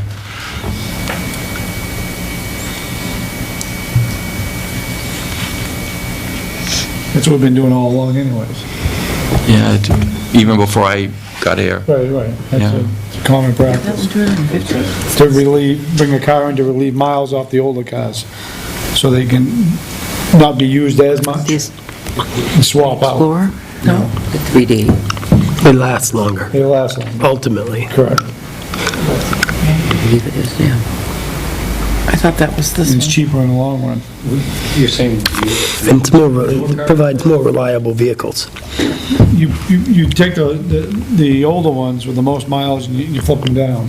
You take the new one, put it up top. Yeah, but we still haven't come up with a plan for, You got 5 cars on that list with less than 100,000 miles on it. right. What's less than What 100,000? about the 3D? 58, That's- 64, that's the 34, black one. 96, and 8,250. That's the black car, that's detectives. Okay, 8,000's got to be the SUV. this is the detectives. No worry. But that's not the special car. Got more now. It's SUV got So on. why can't we take, the detectives are not in a, it's not a frontline vehicle, correct? Right. No. So you can count that. They have 2 vehicles out there. Yeah, that, So could we not take that detective's car and move it into a frontline position? And give them a you'd have car to- that's Yeah, you'd have to. still running, and You'd have to paint it. You'd have to paint it, stripe it. Why can't it be put the unmarked? lights on it and all that. why can't it be unmarked? Then that would leave them with nothing. You'd have to strip down one of the black and whites to give them one of the old cars. But And they already have an incognito. that can be used, well. I know, we can talk about it later. I can see you're struggling with something, as I We am. already have, the 3B is 69,000 miles on it. Right. We only had that 1 year. The 10A has 96,000. So where are we rotating? We're not. Yeah. We're using the interceptors every single day, way before the 10As or the 6s out there. We're not putting the 10A out there to use. Yeah, it's been used every day this week. The 10A, it's 2010, it has 96,000 miles on it. The 2013 has 69,000 miles on, almost 70,000 miles on it. So please tell me where we're rotating. Yeah, the 3A and the 3B, I think I'd have to check the dates. The we got. 3A is 58,000 miles on it. Yeah, I think we got those in 12, even though they're 13s, we got them in 12. They're still 2 years younger than the 2010. Yeah, they do about 35,000 a year, so, the vehicles that are equipped with the camera, the MDT, the radar, all that stuff, are the frontline cars. So that's why I can't put the 6 and B and C out there with the high mileage and use those as frontline cars. One, they wouldn't be able to take the punishment of going 24/7, and 2, they don't have all the equipment. There was police coverage long before cameras and all of that bling came into effect. Yeah, There was police work very good police work done way before that, all that stuff came into effect. They don't have to take that car just because it's fully equipped. I thought we had cameras put in 6 cruisers. We have cameras in every single car. Not the old ones, not the 6B and 6C. But we have it in the 10A, We do, yeah. Yeah, so why aren't they using that before the other ones? they do. Andrew's been using it all week. We do use it. It's just, those older cars, once they get up around 100,000, you have to start to use them less, or you'll put more maintenance into them. There was one year where we spent a lot of money on vehicle maintenance, and when you get the newer cars in the fleet, these new 6-cylinders, the vehicle maintenance will come down. They're under that 60. But you're putting more miles on them. What you're doing is you're taking the 10, you're putting it in the back burner somewhere, you're using the 2013s out there, and when you get the 2014 one, you'll use that, and that, I can guarantee you, next year we'll be having the same conversation, that it will have more miles on it than the 2013 in less than 3 years. And that's what we're... Like the 6B and C came in together, and we rotated them and kept the mileage almost level over 3 years. So... But you have an older vehicle, you have a 2-year old, younger vehicle than, a 2-year older vehicle than the Interceptors, and they're already creeping up to be even on the mileage. You know, the supervisors use the 10, and the patrol officers use the 3A and the 3B. When the new car comes in, it gives you the ability to rotate one of them out and start to slow mileage down on the 3A and 3B. When we skip a year, we start to get in trouble, and then the whole fleet starts to have high mileage. We did that in '07 and '09, but When we put the order in for a cruiser, how long does it take to get in? it can be anywhere from 3 to 4 months by the time we actually get it. It takes, once it comes in, it takes another month before we can actually get it on the road. So to get striped, to get all the electronics put in it. So we'd be looking for sometime this summer to get it on the road. We have to purchase all new electronics for this one, because none of the 6s will fit, none of the electronics will fit in the Interceptor. Well, the newer vehicles all have LEDs, so they wouldn't take the strobe stuff out of like the 6A and put it in there. I mean, that's what we're trying to get away Answer's from, no. that technology, so they don't have to run all the time. And to pay labor to take all that equipment out of the 6A and then reinstall it in a new car, it's almost a break even or cheaper to just put new LED stuff in there, and then when the car is out, it doesn't have to run all the time. So we're phasing out a lot of that old technology that you'd see cars running on the side of the road at a That saves us fuel costs too, Saves on right? fuel. And engine. Plus- And because even though it's got 80,000 miles, how long has that engine been running, just sitting there idling? Because that's really tough on a car. That's worse than driving. Fuel spending's been going up, but our mileage on our cars is going down. Yeah, because the fuel's costing more. No, not actually. It's actually went down. Has it? Yeah. Well, It's going up now. Cheaper yeah, than well, that's what I it mean. was a couple of years ago. Yeah. Trends have gone lower, but our fuel costs are going up, and we have more efficient vehicles. The fuel cost isn't lower. I'm on the UST committee, and they put that out for bid, and the per gallon price went up. Didn't go down. Just recently, Just recently, I'm talking over the last 3 years. the average price is less So than we it is paid now. more 3 years ago. Yes. Okay. I'll show you. Yeah, I'd love to see that. So essentially, when you go out and bid out the car anyway, we're not going to see it for That's 3 or what 4 I just months. There we go. It'd Now it's almost probably be June, Catherine, by the time we actually get it on the road. And that's kind of typical of all the towns. They buy one a year, and by the time they get it on the road, it's the summer. So, Okay, what's the wish of the board? I want to defer what we've been doing to go backwards is kind of crazy. Well, there's no commitment to get the bids anyway. Right? We can get bids on a car without a commitment to buy. We have all the bids now, so we're ready. You got the bids? Yeah. So the public hearing? Okay, when would you like it? I don't want to make a decision on purchasing it until after the public hearing. Which is why you have the public hearing. I would say May 1st. Because, or the 17th, do we have time? We don't have time to announce the 17th. Well, it's With the 24th, we have, cable. We were going to do that at 6, correct?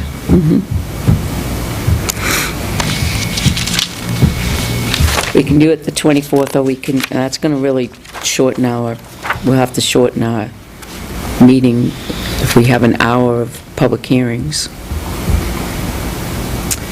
Well, all we have to do is post this. We don't have to publish it in the newspaper. Just make sure that we post the agenda with the notice that we're having a public hearing specifically on the purchase of a police cruiser from these. We don't have to put that in the newspaper?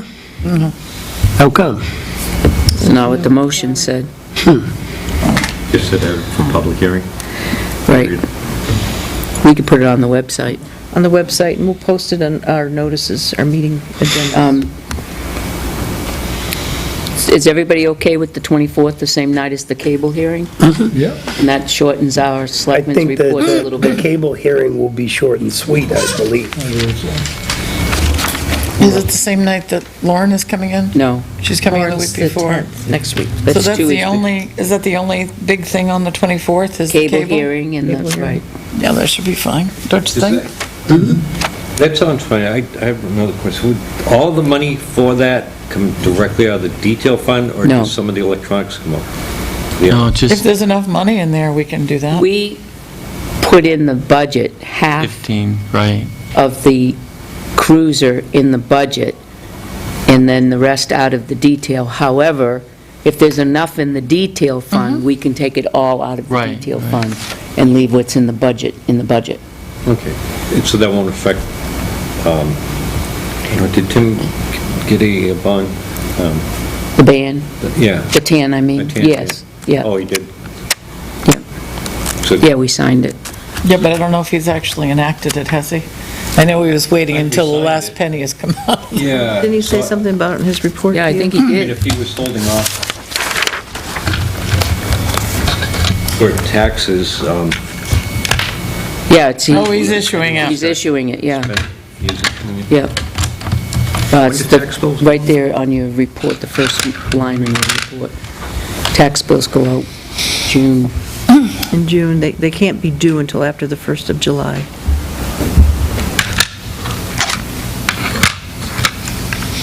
And it wouldn't, we wouldn't pay for it, John, until we actually take possession of it. No deposits on electronics or... Well, the electronics, we wouldn't be doing until after we took possessions of it. July 1st. And then it goes up to, I'm gonna paint that window. well, we just decided we were going to go to Bryant Lawrence and get one of those roll-down shades, Get a shade. you know, those room darkening ones Monday, that, I'll pick one up. um, Crawl up there. You The- can leave it down all the time, right? the, Oh, sure we do. once the vehicle gets into our possession, then we take it to usually Ossipee Mountain, Right. and then it gets outfitted with the electronics. We don't have to like, buy the electronics Right. before No. No, nothing. July. Yeah, it'd I'll put be the quite a batteries while full from of now. Right, so it'll be after July, probably. We do that. And then once it gets into our possession, it goes to be striped, which is another few weeks. Right. Or it can stay unmarked. Or it can stay unmarked. We save $750, $950.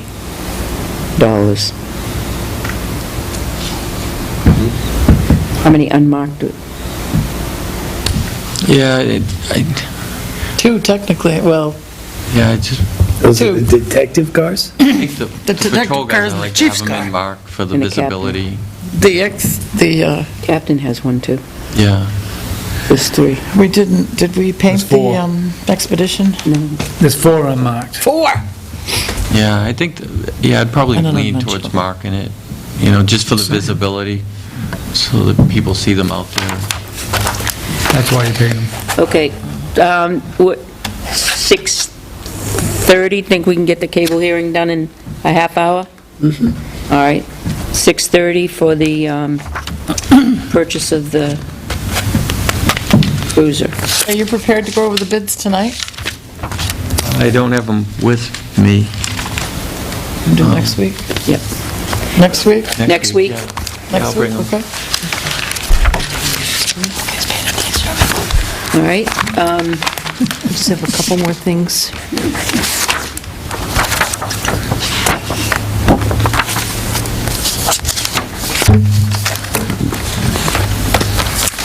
We received an intent to cut form on Mansville Road, and the logger is requesting to be allowed to do logging now, and he had spoken with Dennis. Did Dennis call you? I asked him to call you this afternoon. Did he reach you? Yep. Okay. He's posting a check, which we would cash, of $10,000. And we do have a highway weight ordinance, which does allow the selectmen to, let's see, about a bond here, that the selectmen can require the posting of a bond, and the selectmen will impose reasonable conditions and may establish reasonable regulations for said bonding and restoring the highway. Dennis has spoken with him, but what I would request is that we have Dennis put in writing what he has said to the logger, and that they have the logger sign it. yep. Yeah, because I went down there with him. Pardon me? I went down there with him You did?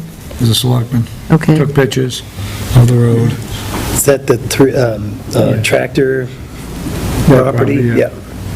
Is that enough to It's a cover? minimal amount of road. It's Well, I don't think- 206 feet. It's not, Well, this is a confusion. Dennis said to me that he's going straight in and Exactly. not turning down to he's not MB. turning down. I didn't think M&B bought all the way down to there. No, he's I thought going- they just bought a portion of it. He's going right straight through. Right, but doesn't that, is it That 3 connects. points?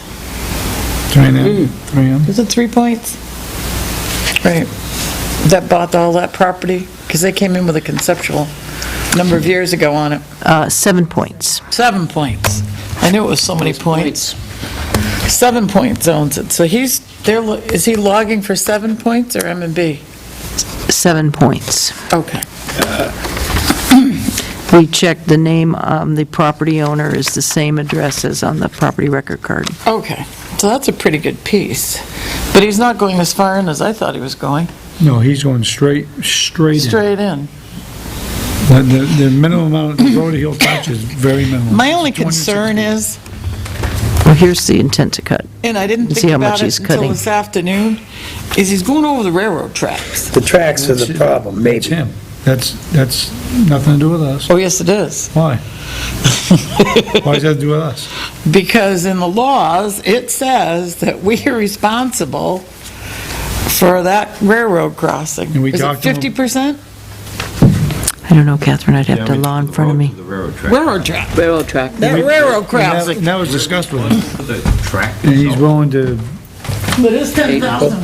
That particular railroad track is in bad shape, too, that crossing. Right, they want Broken rail. the town to fix it. I remember him coming and talking to the town about fixing it, and the selectman said no. Yeah, That's that is correct. my Well, memo. does he need to post a bond with the Bureau of Railroads if he's going to be crossing that track?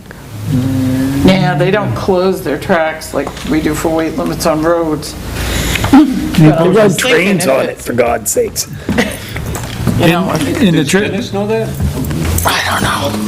I didn't say anything to him, like I said, I only thought about it this afternoon. and the units that he's using to haul those logs on is equivalent to a pickup truck, the length of them. That's how well the weight span is distributed. Well, I didn't agree with him on that one. Why? He's using a triaxle. It's Well, I've seen distributed, what concrete trucks, it's different. triaxle concrete truck does to a road with 11 yards on it. That's a different weight, different type of weight. Yeah, I know it's because the concrete's moving in the truck, but still, Exactly. tons are tons are tons. Yeah, but it's distributed different. Yeah, I don't know. So when he drives, he's gonna go straight in. Correct, straight out. Now, that goes to the left there, and it's sand or dirt. Yeah.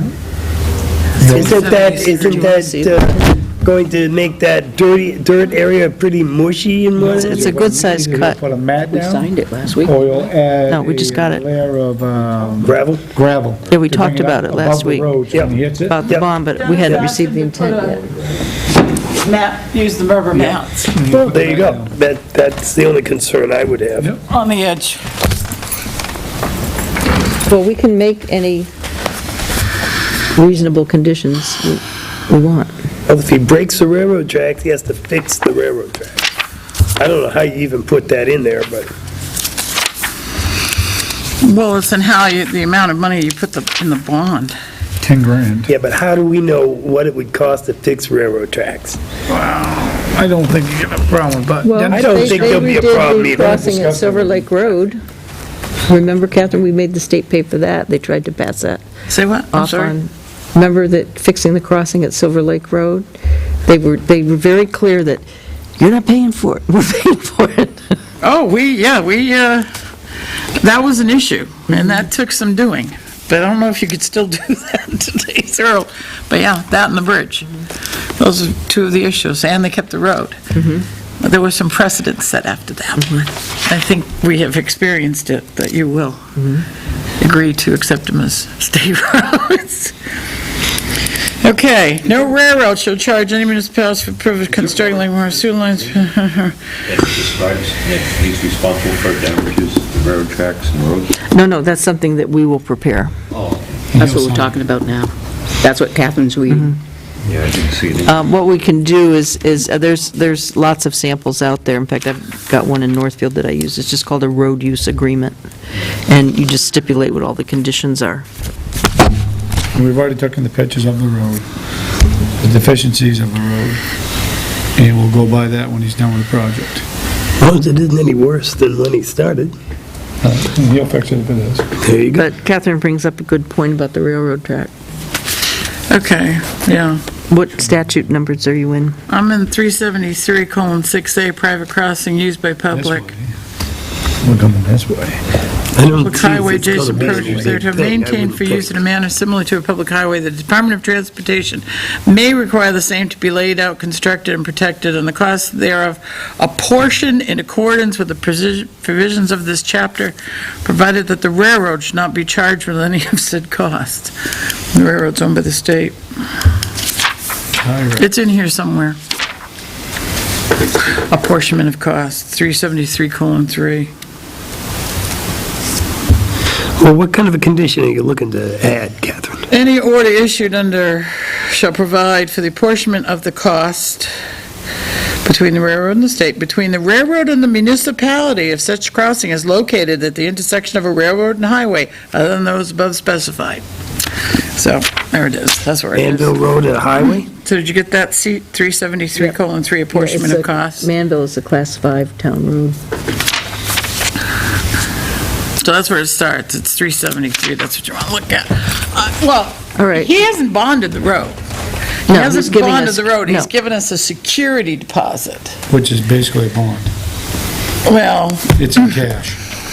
So you can cash the check. you can cash the check, but usually bonding is through like an insurance company or a bonding company whereby you say that, any damage to the road will be And that's what Dennis did with him. Dennis- repaired. Yes. Any damage to the railroad tracks that the state may, Dennis will be said- repaired at their cost. It will cost us much. He He's- went But above he's and beyond what Dennis estimating, said. and when I talked to Dennis, he's estimating on 3 inches of asphalt. Right. And I said, well, what if he destroys, because what they do is they don't just crack the asphalt. What about the shoulders? That's right. They sink down, they can do some awful damage. I mean, Well, you just tell them that he has to bring it back to the condition that it was before he That's what you'll started. do with 3 inches of pavement. You'll bring it back to the natural condition of the road. He did get in touch with Davis and Toll Insurance. I have the name of a woman and their phone number because she had called wanting to know what the amount of the bond should be, but I held off calling her because I didn't even have an intent to cut. I didn't know the Right. logger's name, I didn't know the property. I'm not gonna, Speculate on what it might be. Do we need a bond in above and beyond the check, or do you want, is that what you're asking, Catherine, and I don't know. It's it's, depending on the railroad? yeah, it's one of those risks. I mean, if he Can we- he could go in there and not do anything to the road, Right. but he could go, and then he could go in there and totally destroy the road. The railroad track is already broken in that area. Can we specify the agreement, in the agreement that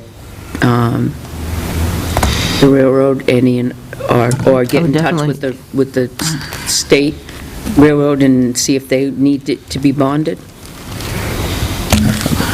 I'll be happy to do that. Why don't you do that? I'll check, Department of yeah. Transportation, Bureau. Let's see if they need to be bonded. If we're going to have an agreement with them, I think it could just simply state any damage done to the roads Needs to be back. beyond the $10,000 security deposit he's Yeah. already given us, he'll be responsible for.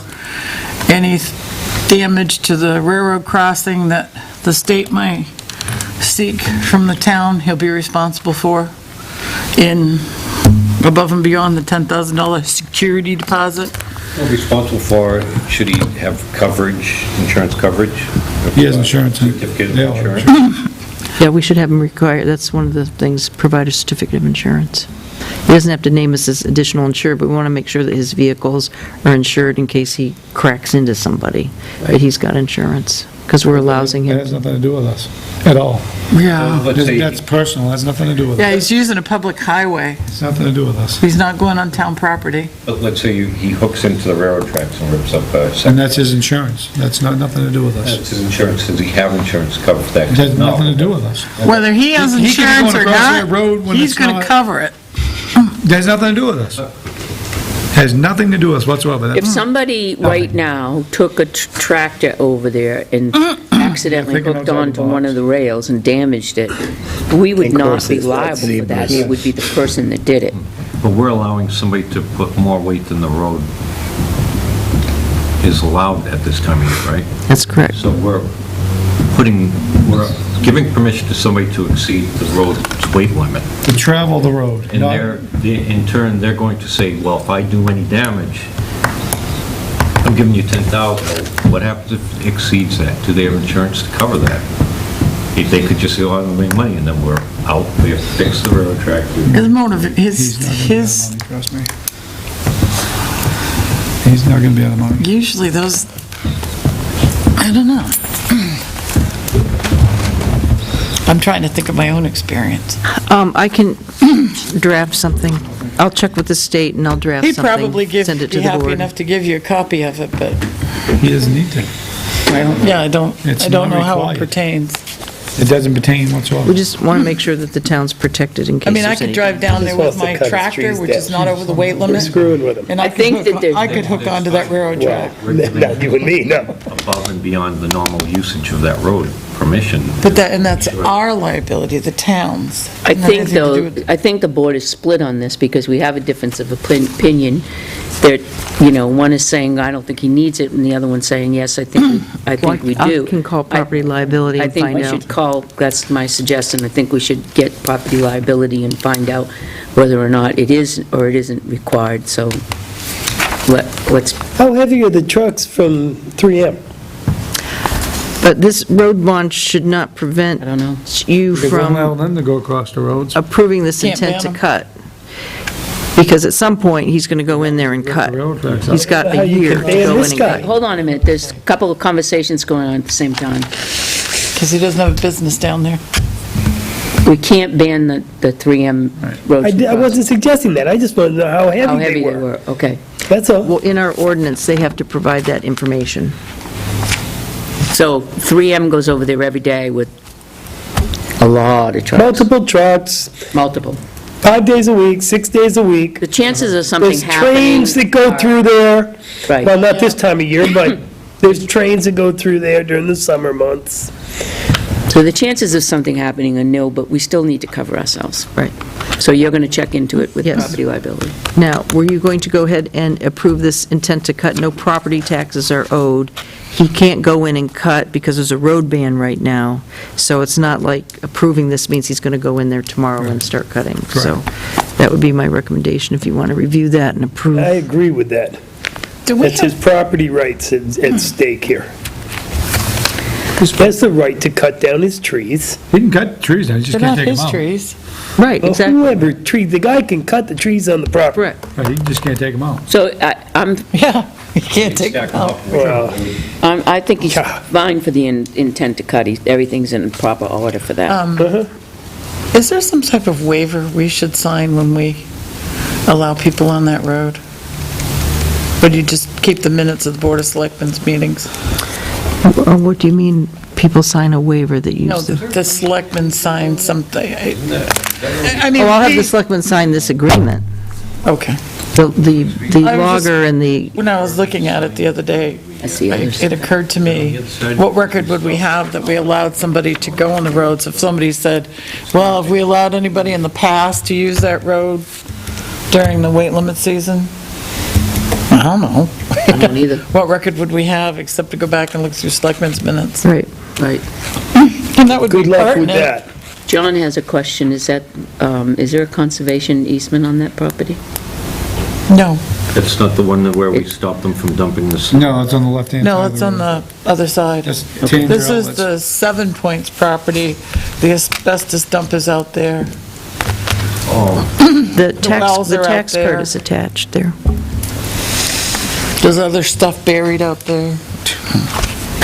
You know it. Just a couple more things.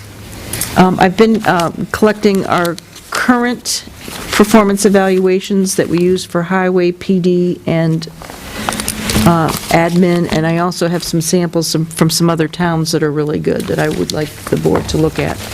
So I'm still compiling this information, so you will get it well in advance of when you have to start doing Okay. performance evaluations. Wonderful.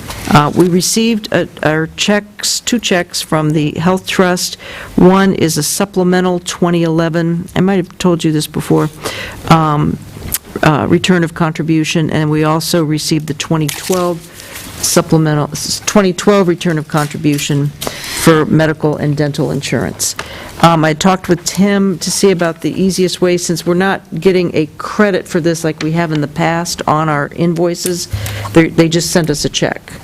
But we discussed it, and it would be easier for us if we just did the same thing where we just give, the numbers aren't that large, a one-time credit to each employee that is due a refund through payroll. It takes a while to calculate it and to enter it and double-check, but we just think that's the best way to do it in terms of, because they received the benefit pre-tax, so they're getting the credit back pre-tax.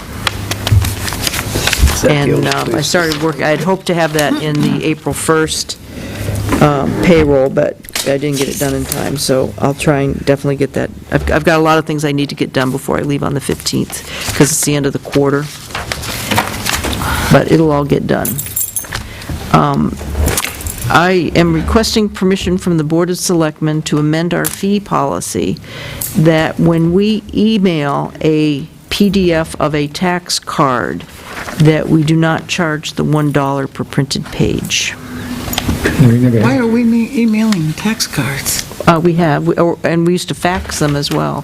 We don't do it that often, especially since everything is online now. I was gonna say, can't they get it themselves? Well, the first thing we do, if someone calls, we say, well, if you go on our website, you can get that information.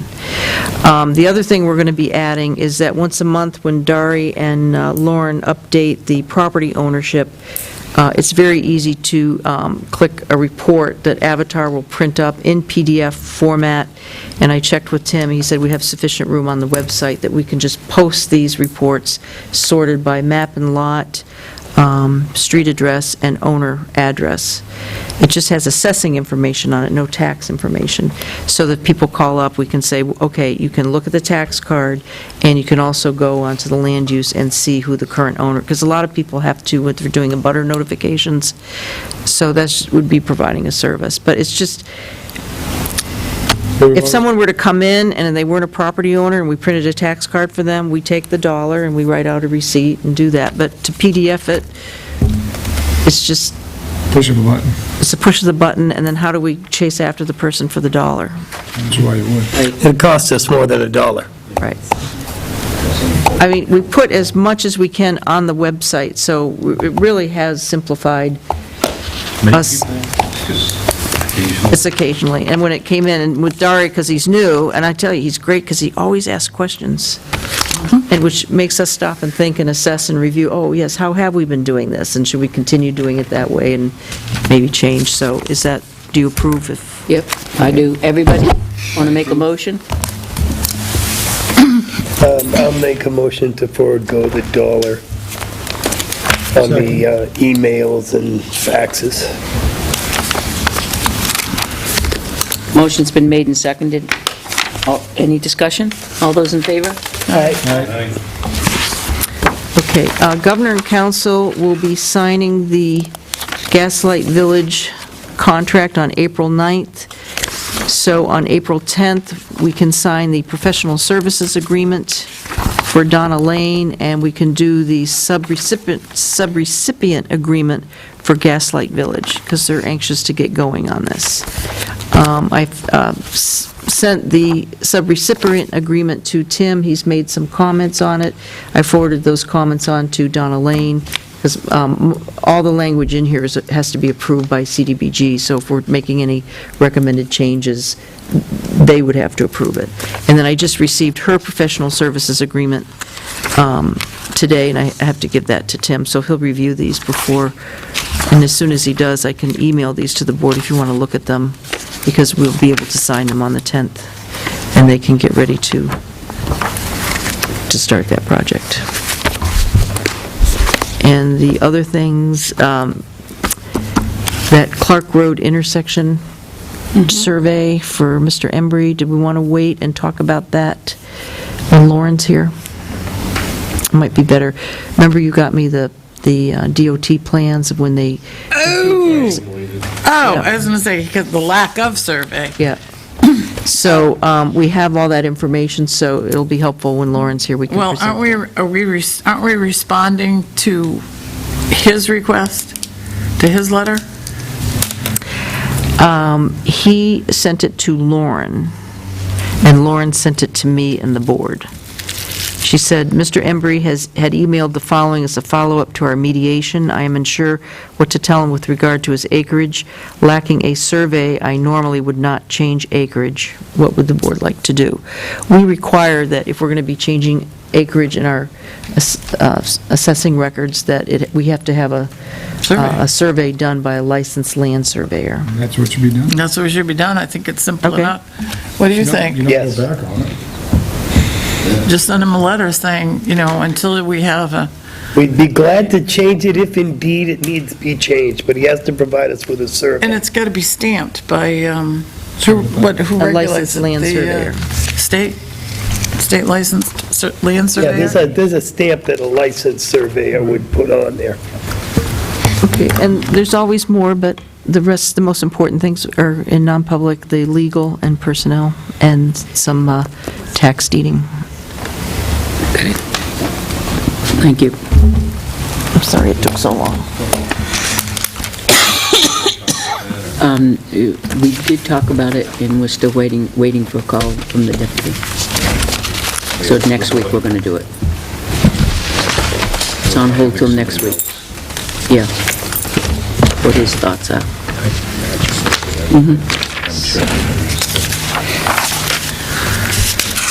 This is all my legal stuff. This is all done.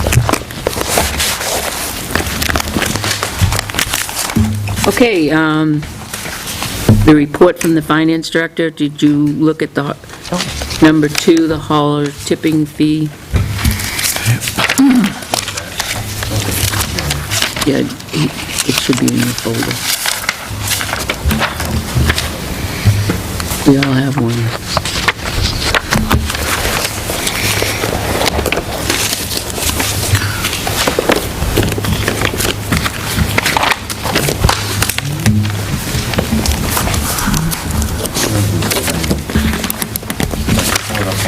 Our pest control people, have they found any dead bodies ever?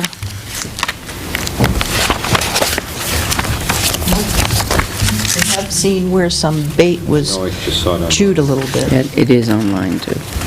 Yeah, hand that If you down. want to read mine. Financial. I'm all-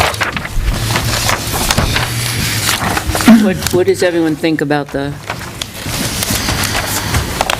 I'd make a motion to increase the tonnage fee by $2.50 per ton, from $3.20 to $5.70. Second. motion's been made and seconded, discussion.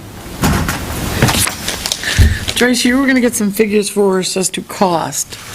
Is that representative of the 19% increase of the town's cost, or?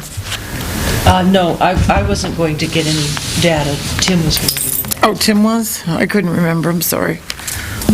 I said I knew that we have had increased costs. I know in postage alone we have. So he was going to, he quantified it. He said 19%. It's increased over 19%. Town's cost, since that time, the town's cost has increased over 19%. So you must be looking at something. Okay, I'm good. Thank you. Anyone else? All those in favor? Yes. Yes. Aye. Okay. As far as the fee, fee for it's the hauler fee? What do they call that? Tipping fee. No, the Hauler. licensing. The Hauler renewal license. Licensing, we have to do a little bit more research, but I feel that should go up as well. The licensing fee? Yeah, I'll get back to you with that. So we'll put licensing on the agenda. Yep. Okay. Renewal for the licensing for the haulers.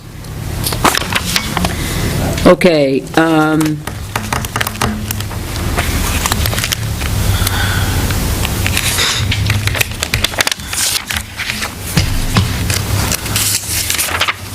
nothing in the FYI there.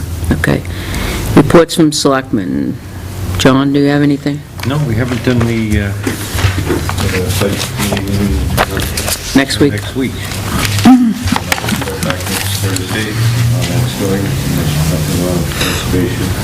I know we discussed, we're going to go out and walk the conservation easements, all been signed at once. We'll pull that Mike told you, please. We're going to be going out this spring and walking all the conservation easements and making sure that nothing has happened or encroached on them or anything. And just waiting for some clear weather for that. We won't get stuck in the mud, and that's it. Great. Next Tuesday is the volunteer, we're going to serve the volunteers at the senior center. So Sarah's asked us to get there around 10, because there's preparation to do. The other thing I wanted to discuss with the board was we made a motion in December to, when we promoted lieutenant to captain, to create a Sergeant 2 position. After much thought, and we could talk about it further, I'd like to make a motion to put that on hold temporarily until we can better, How about indefinitely? I'll make a motion to put it on hold indefinitely Second. until we can better take a look at budget and so on and so forth. Can we discuss this in public? Yes, we made a Okay, motion. in public. why all of a sudden we were so convinced that we needed a sergeant supervisor, Well- and now, but for vague reasons, we're not. Because we're doing, this is my opinion, because there's some changes in the PD right now, and the initial intent of this was to take the 2 lieutenants, make a captain and a sergeant 2. We don't know quite how that's going to fall out just yet. And the corporals are the ones that would be eligible for the sergeant 2. Or an outside hire. Nobody said we weren't going to hire somebody from the outside for that position. Were we opening it out up to the outside? Don't you think we have enough police personnel? Me personally, yeah, I do, but nobody said we weren't going to do that. Yes. When the we did. motion was made, it No. wasn't, we're going to promote somebody from the inside. Yes, it was. Yeah, it was. I That don't was recall that being understood. part of the motion. That was a very clear discussion. Yeah. That it would was be in, understood. because it was not Not so clear for creating me. a position, we were not creating an additional staffing person. What we were doing is changing the staffing to 2 lieutenants, to a captain, to a sergeant 2. One of the corporals would step up to a sergeant 2, and that's the way that was the way that it was discussed in December. Am I right, Chief? Yeah, I believe that we did talk about promoting one of the corporals to sergeant 2. Right. That was not part of the motion, I don't think. That was part of the discussion. Be that as it may. Why all Well, of a it was sudden... part of the discussion. I think right now that there are some other things that we need to focus on right now in the PD, along with budget and along with, we have 2 corporals, 1 corporal that's out right now, so he wouldn't have a chance to do that. It's be effective July 1st. There's one reason. Are we I think- compelled to fill it on July 1st? Just because it could start on July 1st doesn't mean we're compelled to The fill it on that motion date. in December was effective July 1st, 2014. So that would mean that he would start the oral board soon for that. Do we have a lack of need for supervisory personnel?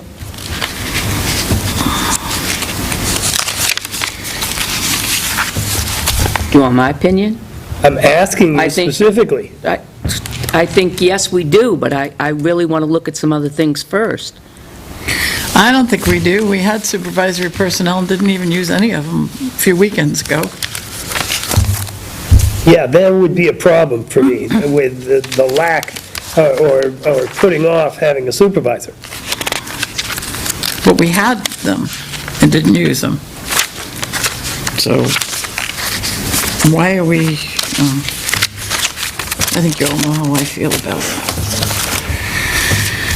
Okay. It's either, I'm just making a suggestion that we just temporarily put it on hold until we figure some things out. It's just my opinion. I'm asking you. I made a motion. You can vote it down if you wish. It's Been your- seconded as well. I'll call the question. All right. All those in favor of putting the Sergeant 2 position on hold? Aye. Aye. Aye. No? Aye. The motion passes. I have 2 board committee and commission applications. I can guess what this one is for Bob Hardy. One is Parks and one is... Right, but this one isn't filled Conservation. out. It doesn't say Parks. This one, they've written in Conservation Commission. We'll open, but, What board committee would you like to serve? I don't know, but we'll open up and then it says Parks, see? Right, but that's on the swearing-in side. Okay. In the square, it says if this is for reappointment, you don't have to fill it out. But, I mean, shouldn't it say it right on the front? No, I'm putting it in. Okay. You're next for Selectmen report. I just filled it in.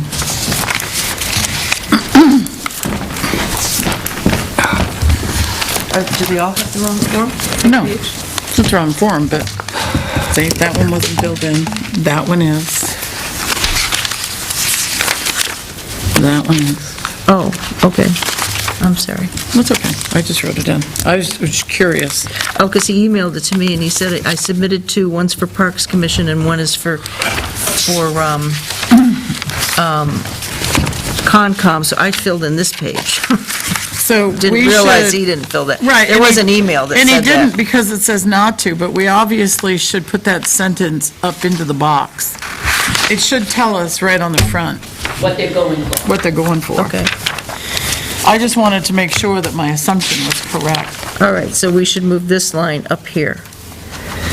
I just think somewhere it should be where they need to fill it out. Okay. Yeah, he did, conservation. That's Bob, and this is Helen. Okay. Okay, Kathleen, you're up. Just an FYI with the health officer, I will print out a report for next week, now that we're going to monthly. Okay. It'll be a quarterly. Okay. So then, the 1st of May, I'll give you April's. It's been an incredible 3 weeks for trash. All of a sudden, I don't know if people forgot the pay-as-you-throw recycle program, but it's all over the east side of Tilton. So if anybody spots it, please let me know.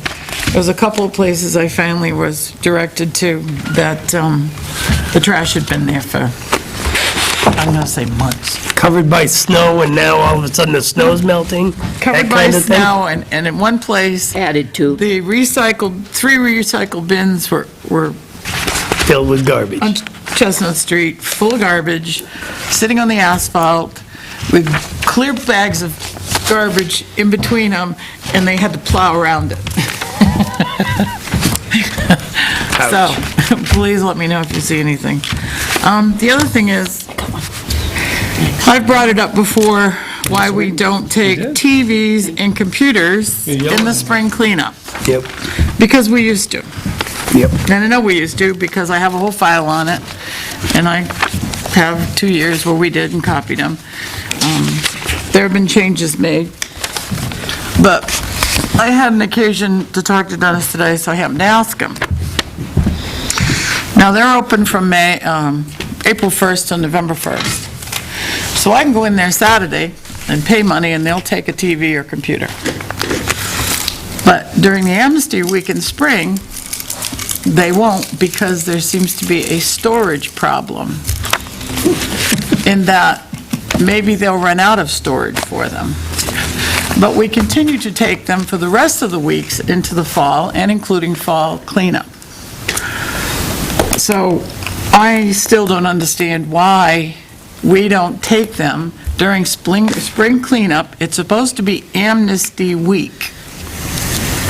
It's supposed to be so people can clean up, get rid of this stuff, and we don't find it on the sides of the road. So storage doesn't seem to be a problem, because they are storing them and are taking them before and after. So I think that we Did you need- talk with Dennis? Yeah, that's where I got the information. Then why did he say that he didn't take them? Storage. Because there was a storage problem. That's what he had And I told didn't- me, but- I didn't quite understand it, because I went on to say, like I said, from April 1st, you can go in there and pay money, and they take them and store them. That 1 week, they don't take them. Even if you pay them money, they don't take them. Oh, no, if you pay them If money. you pay money, they If you take pay them. money, they take Take them. them, right. No matter That what, week. they pay them. Right. So it makes So no the sense. difference between amnesty and paying your money might be 100 TV sets, or 50, I don't know. I mean, We take them in the fall. Right. When theoretically. when does he turn them into the place? Does he turn them in on a regular Fall. basis? fall. In the fall. So if he runs out of space between spring and fall, where does he store them?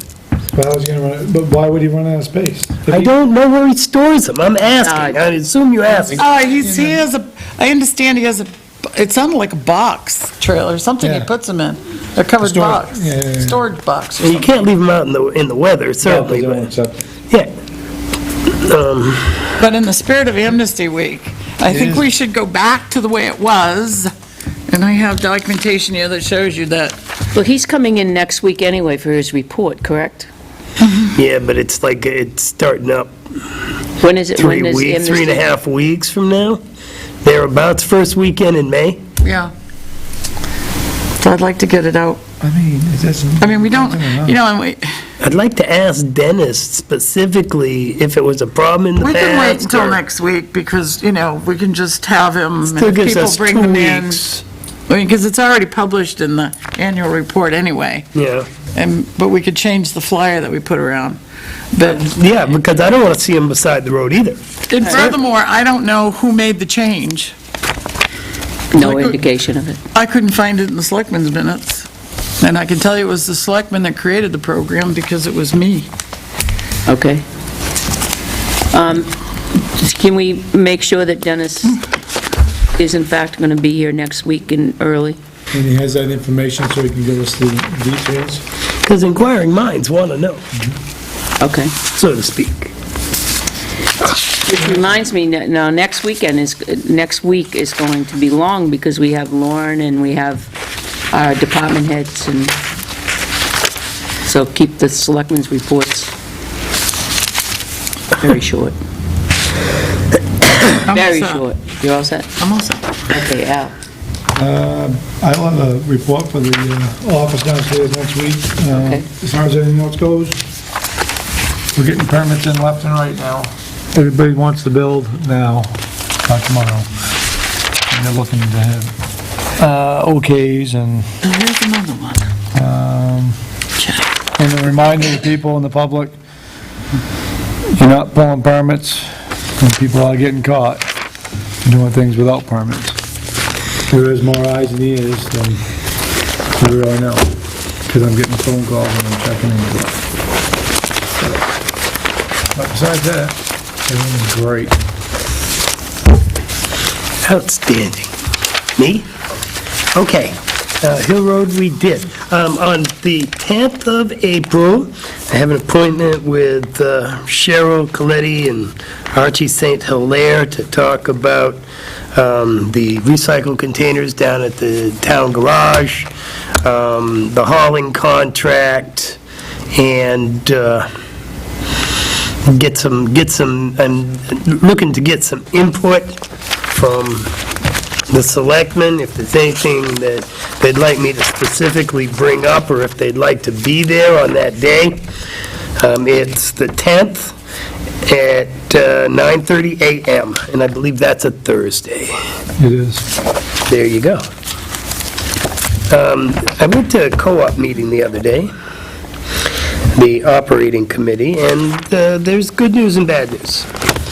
The good news is that based on a meeting that we'd had the week before, the co-op management decided that it was prudent to release an extra $500,000 from the surplus that they had proposed keeping. Concord, Belmont, and Tilton kind of banded together, and it's like, I think we got too much money sitting in accounts that have no interest coming in or any of that stuff. And they had budgeted these monies as a worst-case scenario. The sky is falling. Well, they took another look at it and decided to release an extra $500,000. That's $20,000 extra to the town of Tilton, which would bring it to $132,000 that they'll be cutting us a check for.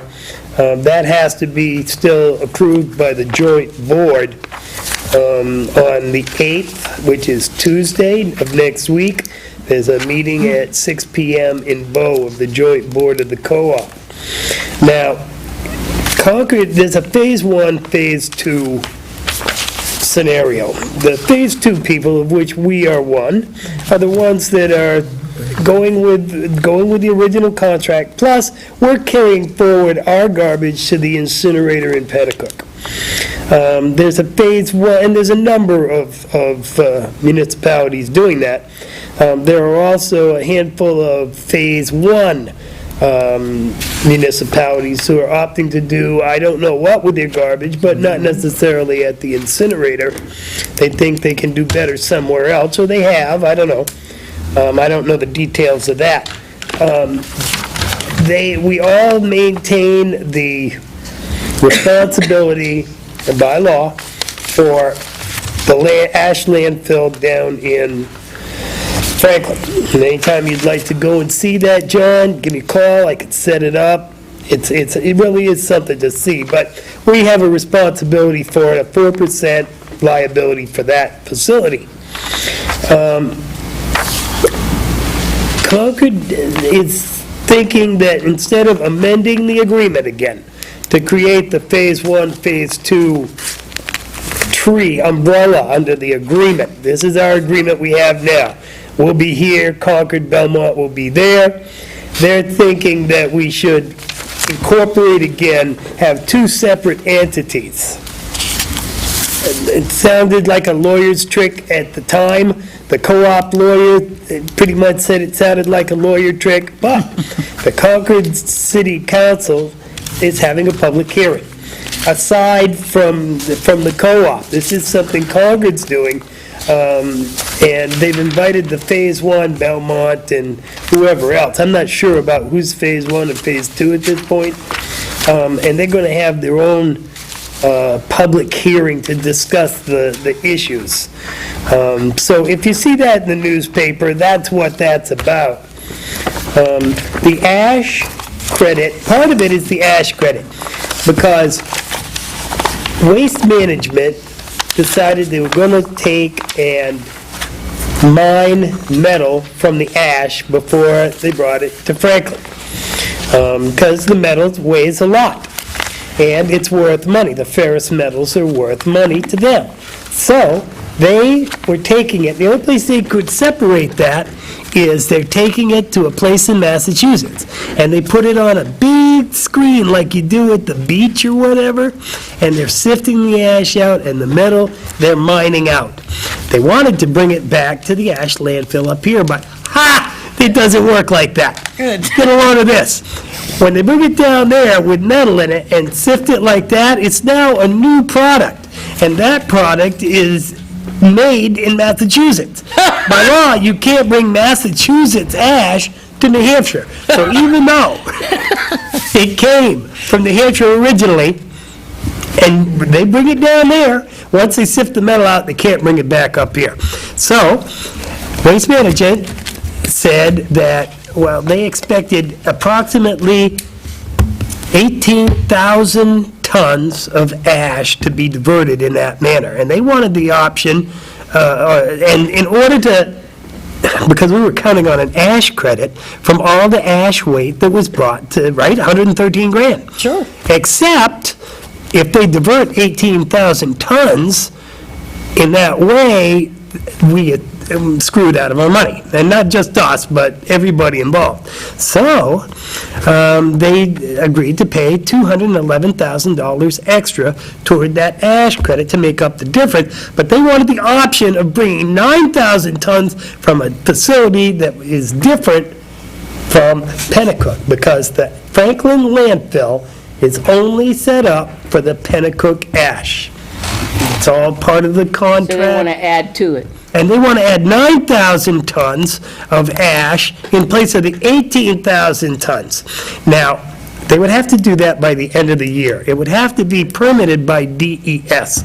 The DES permits have not even been requested as of this time, and DES has never permitted any changes at the ash landfill in under 12 months in the past.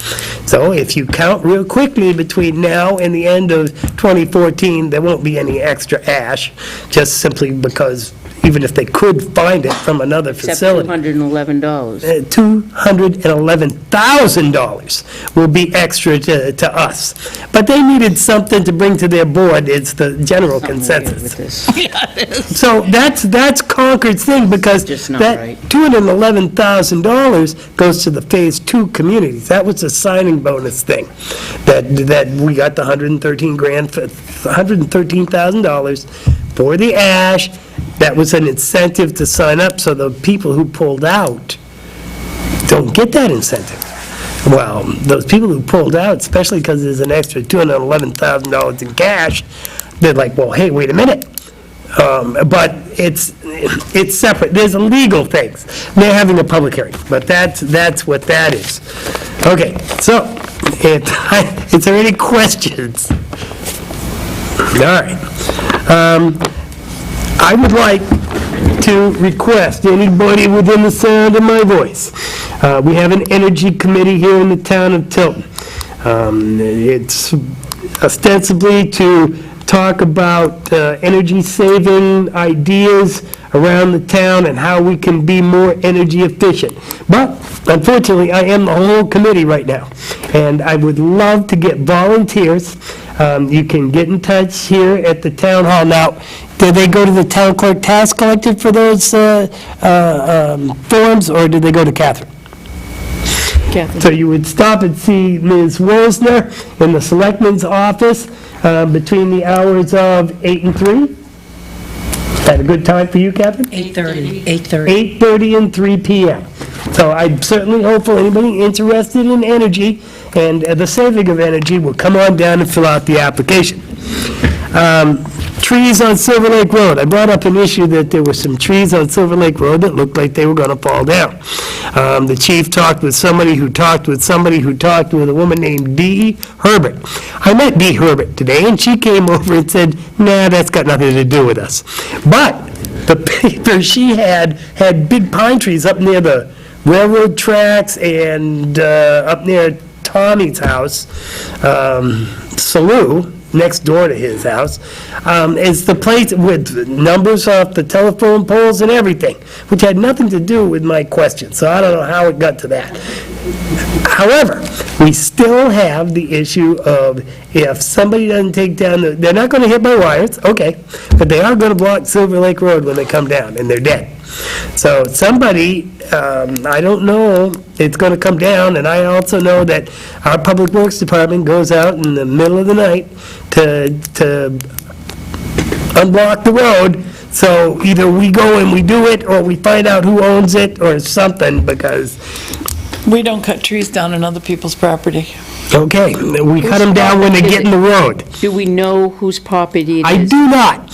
It's either the house on the corner of River Road, or it's the house across the street from mine. Let's I don't know where the letter and property say line that- is. That it's a hazard and that needs to come down. Who do I, Find out the owner. So it's down by River Road. basically across the street from me, but the It's the property... big house. Huh? Is that big house? It's the one across the street from me, or is it the one on River Road? I think it's the one on River Road, but I'm not certain. I'm pretty sure it is.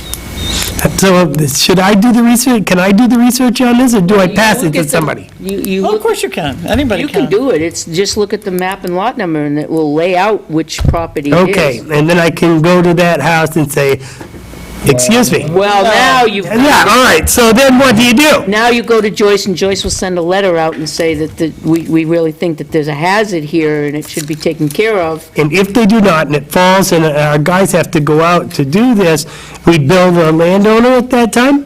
Can't do that. So what can we do? Nothing. Nothing. You can't tell somebody. Okay, so that's what happened with the trees on Silver Lake Road. Excellent. Excellent.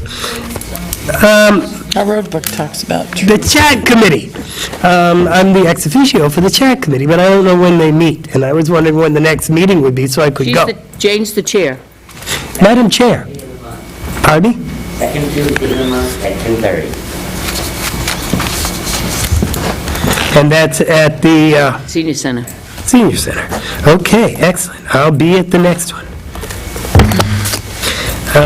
And I noticed that on the form for the police department cruisers for mileage and stuff like that, that form is pretty generic. I can't understand what's going on. Not here, it says, and it doesn't tell me enough stuff for me to have an idea of what's going on. So I was wondering if we could take a look at that form and make it more concise. What does not here mean? Not in Tilton, not in the state? No, when they checked the mileage at the time, just that car was either at the shop or it was on the road. Not on premises. Yeah, All not right, on premises. One of okay. them was done On the road, not here. in here. They paid because it was Because an inspection. They check it was being sometimes at inspected, night. needed It could be my some car work when it's there. home, or it could be at court, so.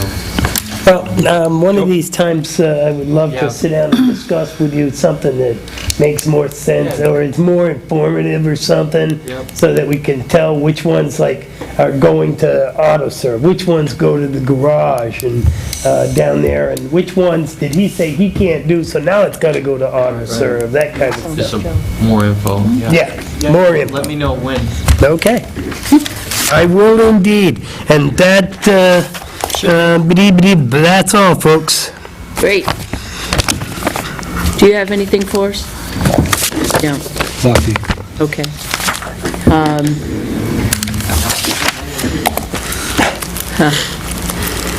We are going to go into non-public on your way out. Would you mind flicking the switches for the lights for us?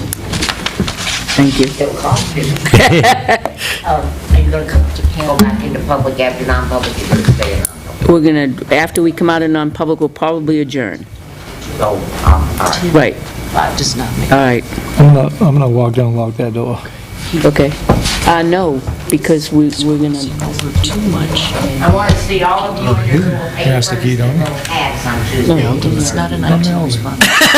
I'll be there. Bring your little ads. I just want So here's an interesting one. This is case law. A large elm in Laconia versus Moran, 1943. A large elm tree between the street and sidewalk, prized by the city, was cut down by the abutting owner. The city sued for trespass, but the court, after finding no evidence that the city owned the soil under the street, held that Moran could cut the tree if he wished. Now, there was, I read something that said that if you knew that the tree posed a hazard, and you did nothing about it, and then the tree fell and crushed a car or whatever, even if the car wasn't on your property, you were then responsible. And that makes sense to me. If the tree on my property crosses onto the road, and I know, I've been notified that the tree is dead and in danger of falling, then I'm responsible if it falls in the road. Thank you. That was my understanding. That's why I brought it up. Well, here's, Makes sense to me. I ate a well, lot, here's, so I'm going to cut back. And I think that was a note in okay, the territory here's or one, something. here's one, this one might be a good one. 231, colon 145, gives towns a way to declare dead or diseased trees to be a public nuisance, but trees with a circumference of more than 15 inches at 4 feet off the ground cannot be cut until the owner is notified in writing by personal delivery or registered mail. but then it says we can do it. Well, there is a way to do it, We need to I look think. up the law, it's 231, 231? yeah, It's 145. pretty specific when it says, municipalities will not spend money on private entities or private, And what happens if a car drives down there? And it crushes the car, or somebody's walking on the sidewalk and the tree smushes them and they're killed. what happens if the moon falls out of the sky? We can recover No, funds this if is they're a much more obstructing likely than moon travelway. falling out of the sky. That's a town ordinance and state law, and we've done And if that. it blocks the road, then what? So if their tree falls in the road, you definitely can move it, but you're Yeah. talking about preventing.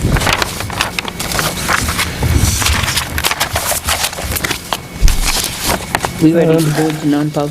Yep.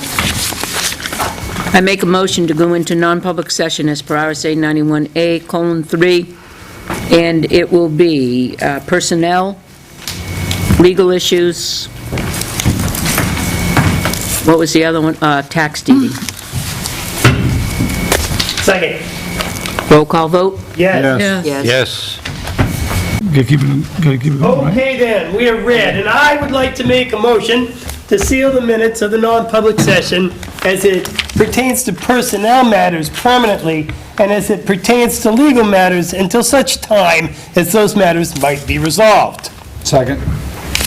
All those in favor? Aye. Aye. I make a motion to we adjourn. Second. All those in It's favor? non-debatable. Aye.